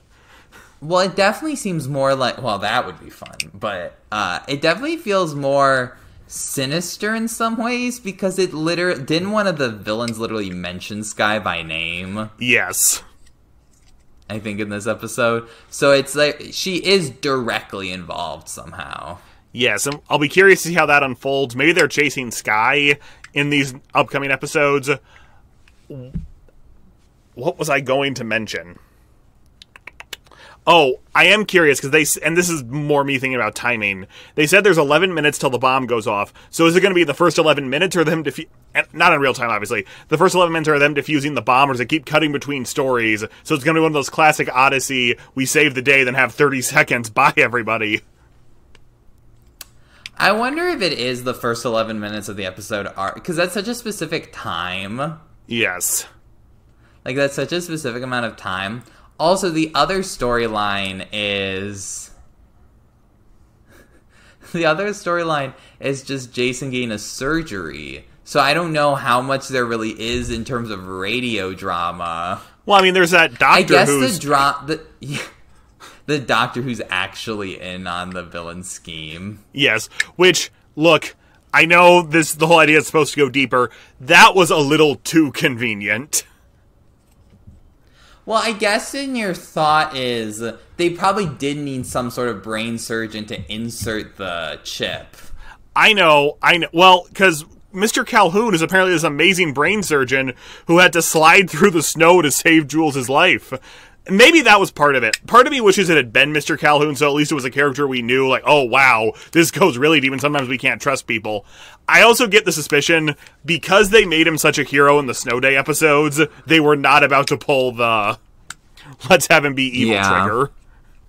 You could tell they really didn't want to pull the evil trigger. Like, when Sky Feldstein's the person that have to pull the evil trigger with. Yes. And they couldn't even make that the one, like, doctor, what's her name? Dr. Graham. Dr. Graham, they couldn't even make her evil, just that she was involved in shady things that she disagreed with in her past. Yeah. Yes, so... You know, it's clear they didn't want... Like, maybe the one thing with Sky Feldstein is maybe a certain Ted Humphries will now take over the television station. I mean, he's a news anchor. That's not normally how it works. Ted, you have the most seniority here. We're giving it to you. Oh. I mean, more Ted Humphries is always a good thing. But, alright, I want to talk a little about the storyline involving Jason. Okay. Yes, Jason is doing the right thing. I found it a little interesting Odyssey drew such a strong Jesus parallel. Yeah, I mean... It's true. I mean, it's hard because any character willing to sacrifice them lives and it's a Christian show just immediately draws Jesus parallels. Yes. I'm only saying because did you listen to the whole wraparound with Chris? I think so. Remind me what it was, because I don't know if I remember it. She's like, there's a bomb in the basement. And then she was talking about, Jason really did a good thing, sacrificing himself for the greater good, even if it was going to kill him. Now, you can do things like that, too, even if you can't have brain surgery. You can sweep your floors, or do more chores around the house, or be nice to your siblings, which I got what the point was. It did feel a little bit like, should we really conflate being nicer to your siblings with having to have a brain surgery to make sure the planet doesn't get nuked? Yeah, I do feel like lately with the Chris wraparounds, they've tried really hard to show how some of these situations can apply. Like, sometimes you don't necessarily... You can just show that, like, right, this is, like, what... Like, I feel like... Maybe I'm like the episode where Tom Riley's son, where you find out how Tom Riley's son died and how Tom Riley's son sacrificed himself for that kid. Yes. I guess here's the thing. The context here is that Jason probably will not die. I mean, they might fake his death so he can go on more adventures, which I'd be a little annoyed by. I would say I'm 95% confident they're not going to kill off Jason. Yes, I would agree. So, like, the difference is, in the context of everything, it's probably not as bad. I feel like if he actually did die and they made that parallel, I think it's a little like... Ugh. Yeah, it's a little more, like, just let it sit and be like, Jason made a incredibly hard choice that, like, most of us may not be able to make or would be scared to make, but it's also the choice that Jesus made. Right. And with the Chris wraparounds, I do think they always struggle trying to get one in for every episode of a multi-part arc. I don't think every episode of this arc necessarily needs to end with a huge lesson, because I get the feeling that it's going to be about trusting other people, sacrifice. Maybe we could have just had one big Chris wraparound that broke it all down. Yeah. Now let me say this. I think it adds a lot of stakes. I do think Odyssey likes people to come across some giant countdown thing to create suspense. Isn't it only this in Novacom? Like, well, there's the bomb in the elevator shaft, which turned out to be a stink bomb. Yes. What was there any? I thought there was something maybe like that for Blackguard. I mean, there I were guess not. There were bombs in the tunnel, but I think he had the detonator. You're right. It's really only. I guess I'm overthinking. I guess, like, those are just two... Well, I guess the being, like, 11 minutes, if it's real time, it's going to be kind of funny, because the only other truly real-time episode was... The bomb counting down. Another bomb situation. Yes. Now, you're right, it probably won't necessarily be real-time, but yeah, I guess I'm just thinking more because the other time, with, like, a Novacom-related thing... Yes. It was like a timer counting down. Can we also just point out the whole Pull House storyline has been dropped? I think they wanted Pull House in here somehow. That's possible. I wonder if the Pull House Feldstein angle was added later in the process, when they needed some more time to fill, or maybe it's going to become super relevant in this last episode. I have to see how it plays out. Yes, I know people are theorizing his new sidekick is going to be evil or something, and I hate to say it. And I'm not going to say this every time a character feels like they were shoehorned in. Was this at one point going to be Eugene? Oh, going after Feldstein? Yes. No, I mean, because I feel like they probably recorded this before Will Ryan died. Or close to it. He might have, in the last couple months, he might have been too sick to record and it just wasn't made public.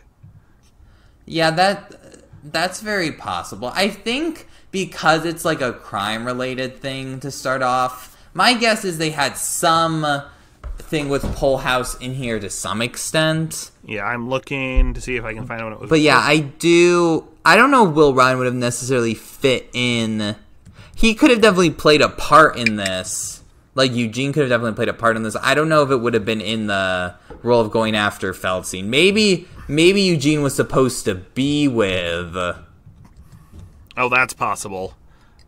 Be with them. As, like, another kind of side thing. Yeah, I don't see anything, so...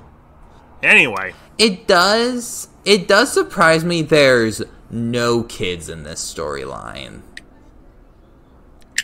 Yeah, that is actually true. Huh. Like, even, like, Novacom had, like, a lot of it was the adult stuff, but kids would get involved, like, you know, throughout it. And, like, it's interesting to me, not even, like, figuring out that that Feldstein was involved was part of it. Because that would feel like a thing for, like, the kids to find out very easily. Yes, I would say I appreciate this arc in that it focuses more on the adult, and I've said this before for the first time in a while, and going back to listen to the early episodes, you do forget how much of it is kid-focused until, like, Eugene and them roll around, and we get some episodes that are less about child drama. Anyway, I think we're going to start capping it off here so it's not too long, and we've got 2 other episodes to record today. So, let's give our big theory as to what's going to happen. I think, to be honest, I think they're going to defuse the bomb. I think Jason's going to come out of it okay. I just forgot. I just said his name. What's the police officer's name? I'm Pull House. Names. Pull House. I think Pull House is going to confront Skye, and Skye's going to redeem herself and, like, figure out a way to stop the bomb. Yes. And that's going to be one way they use to stop it, or, like, she's going to come in some way to help. And then I think Jason's going to be okay. I think the wrap-up's going to be then they're like, we have to go after him. Yes. Like, we have to go after it. And I think that's going to be the episode. And I think that'd be a good conclusion, you know, to the whole storyline. I think, would I prefer when they made such a big deal that this was like a 6-part thing to have some big, major, game-changing stakes? Or like some big resolution, like seemingly big resolution? Kinda. But at the same time, I'm kind of okay... Yes. To just have it end there and have this new storyline with Jason and Jillian. If that's what it is. See, I think it's all going to be the Room of Consequence. No, so I think there's a firm possibility, now that Connie is out of the room, Whit's going to try to start defusing it and Jillian pulls a gun on him, because she's still actually evil. But Jason was never on the operating table. Or, like, they mentioned in the last episode he had not been put under yet. He was just on some loopy medicine. Jason left the operating table and takes Jillian out. So then, it's still Jason traveling around the world stopping the chairman. And Jillian turns out to be evil? Yes. I mean... Look... They could pull that, but part of this whole 6-episode thing is to kind of reform Jillian into, like, a more, like, interesting, like, I know. character. And this is obviously something more like a CBS soap opera would do, as opposed to, you know, a Christian radio show teaching kids to trust people, but... Yeah. I kind of doubt it at this point. But we'll find out in just a couple when they did the possible evil tease at the end of the first episode and then said, no, you're good, it would be kind of weird to have then another evil tease. Yes. Well, that wraps it up for this episode. Keep an eye on the main feed for the final episode of 28 Hours in a day or two after it comes out. So I'm Will. I'm John. We'll see you next time. You're about to listen to a podcast full of wonder, excitement, and discovery. It's time for an adventure through Odyssey. Hey everyone, welcome back to the Adventures Through Odyssey podcast, Odyssey Revisited. I'm Will here with John, and we've got a sadness and a praise. After 6 weeks, 28 hours is over, and we're all feeling a little sad about that. However, after 6 weeks, the rehearsal is also over on HBO, which is a very happy moment. Well, not that Will watched it, but he doesn't have to hear me mention it anymore. Yes. I don't know if our fan base, the people listening to this, are the people who are watching that show. Well, yeah, but the blue checks on Twitter are going to love that I name dropped it. I suppose so.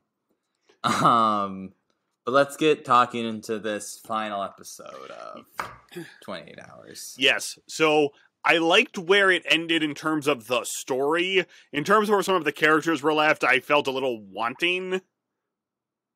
Yeah, I think that's a good way of putting it. I think it did end, story-wise, it ended strong. I think, and I kind of mentioned this in the last reaction, I'm happy that, given how we were going into episode 6, that this is actually going to be like this is the start of a bigger kind of plot line. Yes. Like with the chairman versus just like a quick wrap up, you know, because that's even kind of how it felt like it was going. I would agree. And you know, there's a lot of it would have seemed a little messy to wrap it all up very quickly. But I mean, if you mean the characters and we might as well dive into this with Jillian and Officer Burke. Yes. That's kind of what I meant. So, and I'm aware this is what single Christians say before they get into a relationship and act like a relationship is the greatest thing ever and being single is horrible. I don't think everybody needs to be in a relationship. It is a little unfortunate they spent the entire 6 episodes teasing this, only to say, okay, we'll wrap it up again in some point in the near future. Right, that we're gonna have this be another tease. I mean, you know, no right. one in Odyssey can just really easily get together and have just kind of like their relationship be a norm. Now, in fairness, with Jason and Jillian, it's a really weird instance, so it doesn't feel as bad. I agree. Had this been it like makes Jason, more sense. had the whole album teased Jason and Connie, then the rug got pulled out from under us, I'd probably be screaming into the microphone right now. Yeah. It's just Odyssey loves their long romance building. Well, I think it's also the unfortunate downside of we have 12 album episodes a year, and they use the albums to advance the story, and the club episodes are the fun ones. I kind of wonder if they changed it to, on the 1st of the month, we got an album episode, and then on the 15th of the month, we got a club episode. Would everything feel like it's at least moving a little faster? Maybe, but I feel like, I will say this, that would not have done well for this particular storyline, because I think the week-to-week model, I think if you had done you had to wait a month, I think people would have started losing interest. I do think you're right. So, yeah, you're right. Because I think when we come down to it, I don't think it's bad, necessarily, that it's 6 episodes. I feel like it could have been a tighter, 3 or 4 episodes. I think 3 would have been too short. I feel like maybe 4 would have fit well, but then it was kind of maybe they were like, oh, it's spilling over to a 5th. And then at a 5th, they're like, well, let's just make it a whole album story arc. I would agree. Which isn't bad, but then I think, okay, well, what's the finale of this chairman thing gonna be? Is it gonna be a whole year-long thing? I mean, maybe it'll cross over with whatever Maury and the gang are up to, just so it doesn't feel like it's too much.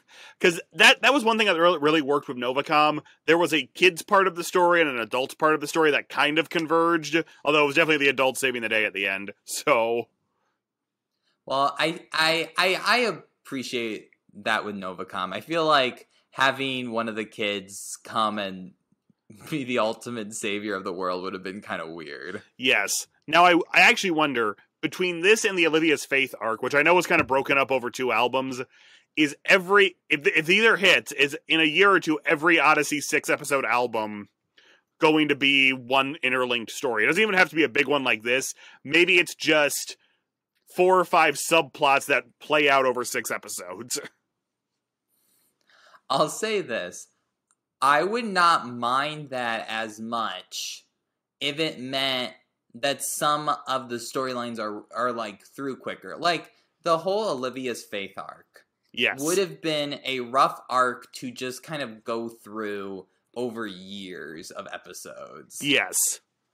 In this one, you also couldn't really do that. So in some respects, I do like it in that regard, but I also think, you can have a 4 or 5 episode story and then have a 6 stray episode. Now, then we get the complaints where I feel like when we talk about Darkness Before Dawn in the past, we're like, why is there an 11th episode? It feels nicer to have a 6-part episode.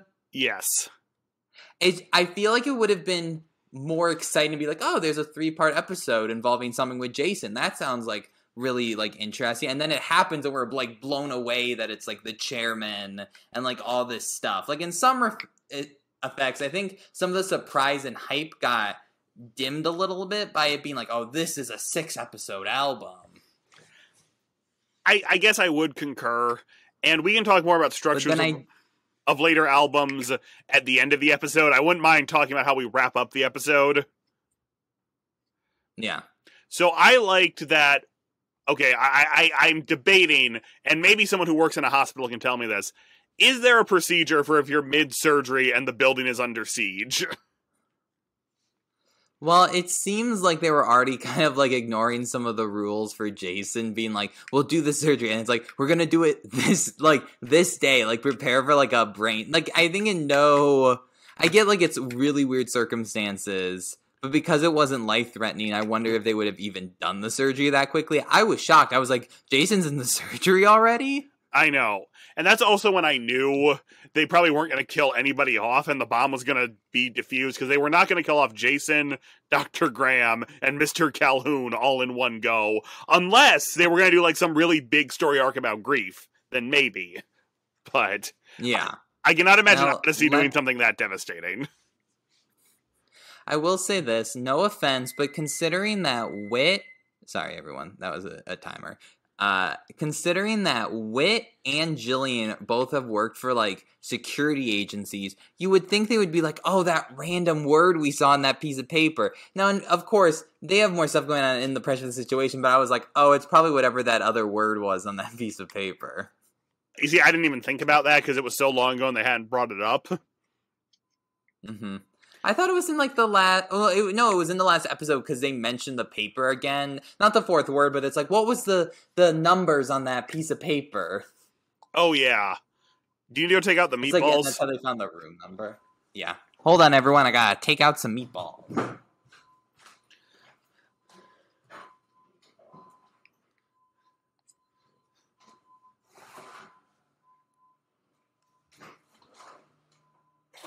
Check their internal temperature.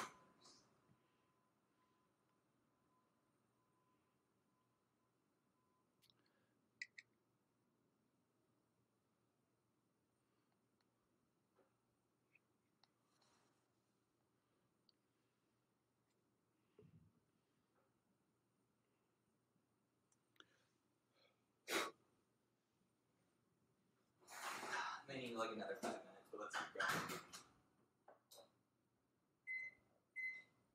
Sorry, buddy.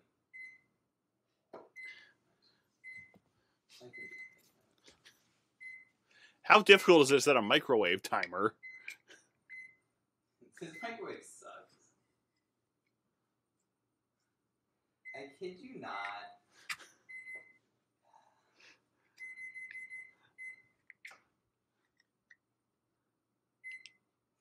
John, how effing hard is this? You can't cancel it, so I accidentally did 5 minutes, so it's gonna go off again in 4.5 minutes.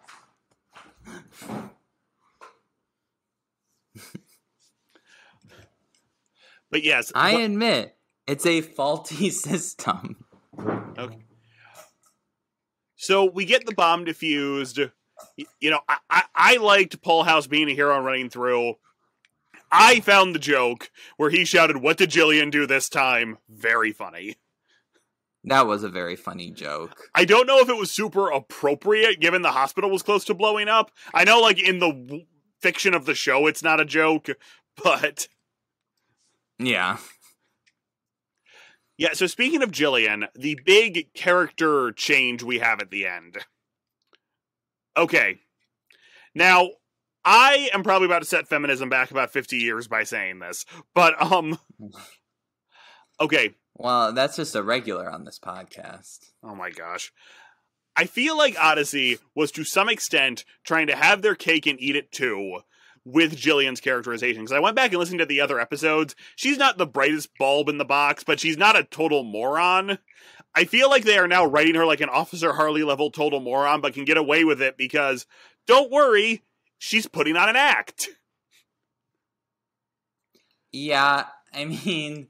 Right, I think that's why, because now it's clear that it's all fake and she's actually, like, intelligent. They're like, oh, let's do it as dumb as we want. Like, now it's, like, it's as much of a joke as we can make it. Yes, although, but if I were Witter Connie... I don't see how that set it back. I don't know, I was going to say something offensive. Like, I feel like we can't have a goofy female character without it being an act or something. But, you know, we can have idiotic male characters in literally anything. But that's not important. So... Oh, okay. Yeah, I get what you mean. Not that I'm agreeing, but, like, I see your point with that. So the hairdryer scene, or, like, Jillian came to the hospital because she choked on an ice cube. I like the setup of, is everything just going to be Jillian making up stuff and Paul House is the exasperated straight man? I'm very much here for that. Yeah, that seems like a good kind of direction. What I am a little worried about is are they going to tell Jules, or are we just going to kind of have character Jillian until we have another spy episode? She snaps out of it. Not snaps out of it. She's not under a trance or anything. She goes back to normal Jillian and then has to be back to kind of dumb Jillian around Jules. I think they should tell her, is my point. But if I were Witter... I feel like for the most part, what you're going to see is Jillian specifically, like, showing up, and there's an acknowledgement that she's actually putting on an act from now on. Yes. Now, and because if I were Witter Connie after that whole thing with the ice cube, I might sit her down and say, Jillian, you need to tone it down like 10% or people are going to catch on. Yeah. So.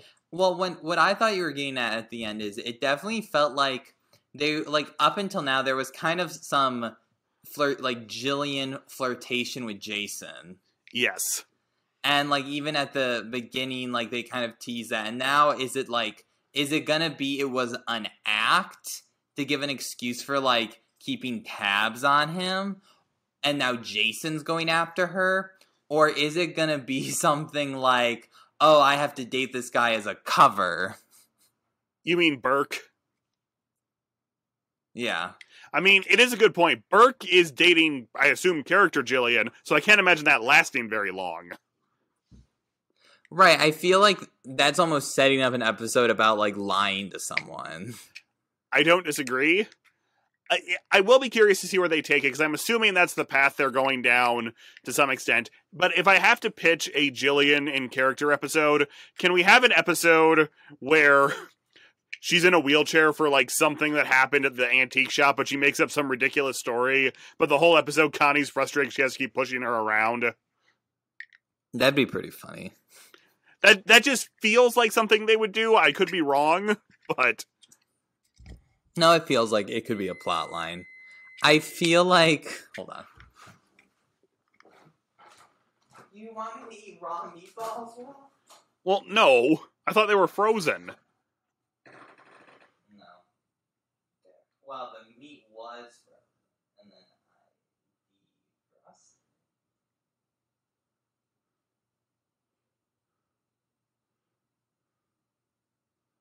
One does not eat raw meatballs.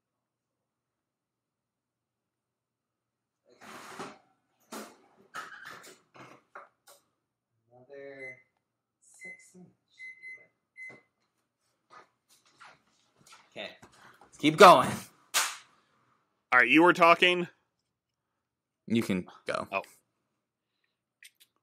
So, I'm not super annoyed we're going to do this whole Jillian has a cover thing. I think that's fine. I think it's a little interesting Odyssey has opted to say, well, now we can write all these dumb person jokes without the person actually being dumb. But that's just me.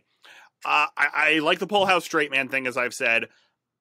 The thing that just bothered me was, oh, we're resetting Jason to 0 again. Like, to the point where when Connie said, well, Jason, there was something I wanted to tell you. There's a pause, then Jason just says, Connie, did you just kiss me? I truly felt like, is this where we're going? Because I'd kind of be okay with that. I actually think I thought that too for a second. Like, it was like, wait, what? It was such a weird setup. I should have realized we were going all the way back to the jumper cables, but... Yeah. No, but I thought it was a good end. I think it will be fun to kind of have an Odyssey overarching villain. And there's a very good reason why he's going to target Odyssey, is because it seems like Odyssey has messed up his plans twice. That is true. I wonder how much is it going to be like, oh, there's like intersperse things, or is it going to be here's like a 12 episode arc, like here's like here's like a year long. Yes. So the only thing I could see, and I don't know if they planned this when they started writing it, I could see them eventually bringing the Maury, Emily, Susu, Cooper, Odyssey's Joker storyline, as John called it at one point, into this one, just so in 5 years when we look back on the whole thing, we don't think, wow, we really wasted a lot of time doing nothing while this was going on. So that way, these episodes are tangentially connected. I feel like what's more likely to happen is the whole, like, storyline with this kid they're following is gonna end, and then the big finale with the chairman's gonna start, and they're gonna be like, we don't have any more cases, like, we caught this kid, where do we go from here? And they, like, start getting caught up in the conspiracy is my guess, because I don't know how those two things could be connected, but I agree, well, because it has a lot to do with computers. Maybe it's not explicitly connected, but maybe they just happen across some information, like the kids did with Aram. Fair. Oh no, if Aram comes back, like, what would the reaction to that be? I think what it would be, if they brought Aram back, what it would be is they'd bring him back and it'd be someone else. It would what if they just did a full circle and it was Richard Maxwell? I feel like what would be... So it could be... They could do that. I mean, I could see them bringing back Richard Maxwell. I wonder if it would be one of the two kids who originally met Aram. That would be a good one. Is that... Who was that? Alex and Jared Cal. And it was not Jared. Okay. Yeah. If Alex or Cal came back as Aram, the fans would go crazy. Yes, I agree. But I feel like it would be, if they did that, they'd like tease Aram and then it'd be like, oh, it's not Mitch. Or they would call Mitch and be like, are you Aram again? And Mitch would be like, no, Connie, I'm enjoying a time with my family. Goodbye. And hang up the phone. I mean, if you wanted to trigger everybody. No, it wouldn't even be that. It would just be Whit comes back. I just got off the phone with Mitch. He said it's not him. You're right. That's all they would do. So... Oh my goodness. But yeah, so overall, I think it was good. Some of the setup for later, little annoying. I do think this is like the first adult continuing arc we've had for a while, isn't it? I think so. I guess all the Woon and Penny marriage stuff, but... Yeah, the Woon and Penny marriage stuff, which I'm excited about where it's gonna go. I think the storyline and how everything wrapped up, and it was a good ending. I think the second half is very good in terms of where everything's going. I just think there's a little bit of fluff in the first half where it feels like they drew it out a little bit, but I understand because also when you get to 5 episodes, there's kind of like, okay, let's complete this by making it 6. I also think they clearly wanted to end this on a everything's fine note. I don't think they wanted to end this on Jason uncovering some conspiracy, because to do that, you could have added more to the other episodes to properly set that up. Right. And when I saw where it was going, it's kind of clear that's what it was. Yes. Oh, yes. This is more than anything to tell people the chairman's like a new big bad in Odyssey and that Jillian is a spy. Yes, I would agree. That's what the purpose of the 6 episodes particularly was. Absolutely. Besides teaching like the Christian morals. Like if you're talking about the Odyssey, where the Odyssey story arcs are going. Yes, yeah, absolutely. So I think we're done talking about this story. Anything else you want to say about it? No, I think we wrapped it up, and I'm really excited to where they're going to take it. Yes, I would agree. I think there's a lot of potential for some things to happen. So, at the time we are recording this, it is Monday the 22nd of August. On Wednesday, the 24th of August, they're going to reveal the new album. Now, I don't know if that means just the title and the cover art, or they're going to reveal what the 6 episodes are. But we do have 3 of them, but they're all synopses, so I'm just going to read them, and we can try to suss out what they are. I'll probably do a little reaction to what they reveal. So we have... Gotcha. If I can find it. I'm on the wrong page again. Alright, so we've got... The first episode we have listed is called Girls' Night. Now, that's listed as an upcoming episode, so it could be a club episode, but we know nothing else about it other than that it's called Girls' Night. If I have to guess, I think it's going to, especially with what we just found out about Jillian, it's going to somehow involve Jillian and, like, the secret, and it's probably going to have Connie, and then I could see maybe Jules and maybe Penny. Right. I mean, maybe... What's her name? Bridget? See, my first thought was it was going to be a Jules a Jules Bridget episode. Oh, I mean, it very well could be. I guess I'm thinking it would be fun because I feel like all these like Penny, Connie, Jillian, are all like interconnected, and we haven't really seen them hang out in a while. That is true. And I think it could be a funny dynamic, Connie knowing that Jillian is faking her stupidity. Yes, you might be right. And then Penny, we have an episode about Penny struggling not to tell Wooten or something. Yeah. All right, the next episode is Renee Renewed, which has Renee and Horace in it. That's all we really know. Okay. I'm assuming this is going to be like the attempt to replace Eugene with those two, at least temporarily. Because I can't imagine we're just going to dump Eugene and either not give him a send-off episode or not do something to explain where he is. This is really bad, but I always forget. Has Renee accepted Christ? No, I think that might be why it's called Renee Renewed. Yeah, that's what I'm wondering. Because that's clearly where they want to go with it eventually. It is a little weird that Arc is making the jump from the club to the normal albums. Yeah. And then we do actually have a synopsis for this one. Value in the process. How are Maury and Susu adjusting to their new situation? What do they contribute to the Whitaker household? Who is older, Maury or Susu? Winky face. That last one might have been a joke someone wrote in. That's, that's kind of... the only surprising thing about that episode happening is it hasn't happened sooner. Well, let's think about this. They moved in with Wit at the end of that 3-parter. Yeah, I guess you're right. It feels like we've been dragging our feet on this for a bit. Hasn't it been at least a year?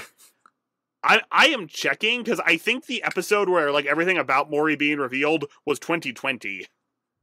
Yeah, I think that's actually very possible. And like they have other things to do, and Odyssey like timeline, clearly they're not trying to, they're clearly like throwing away like any sense of like time moving forward. Yeah. So I'm looking, the original release date was July 2020. And right, I do think it was probably more important to do the, building the team sort of thing.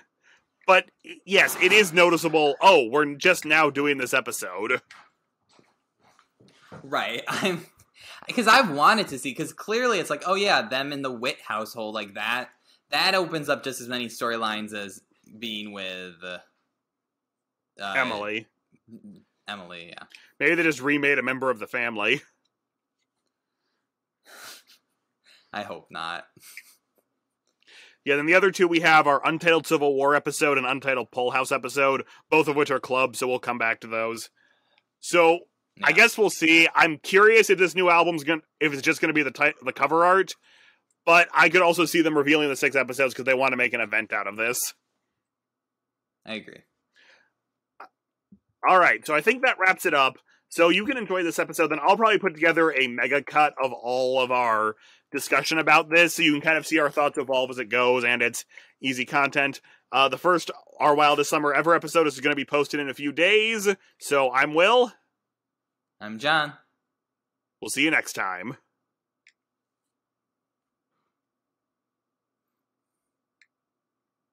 All right. Stop the recording.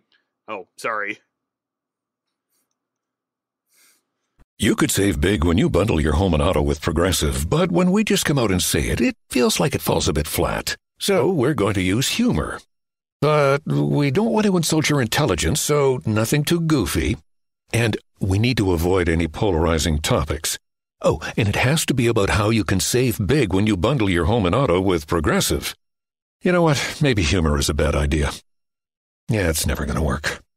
Progressive Casualty Insurance Company and Affiliates. Discount not available in all states or situations. If you don't know your numbers, you don't know your business, especially in today's economy. But over 31,000 businesses do know their numbers because they use NetSuite by Oracle. NetSuite gives you visibility and control of financials, planning, budgeting, and inventory so you can manage risk and improve margins. Everything you need all in one place. See why NetSuite is the #1 cloud financial system. NetSuite is offering a one-of-a-kind flexible financing program. Head to netsuite.com/go. netsuite.com/go.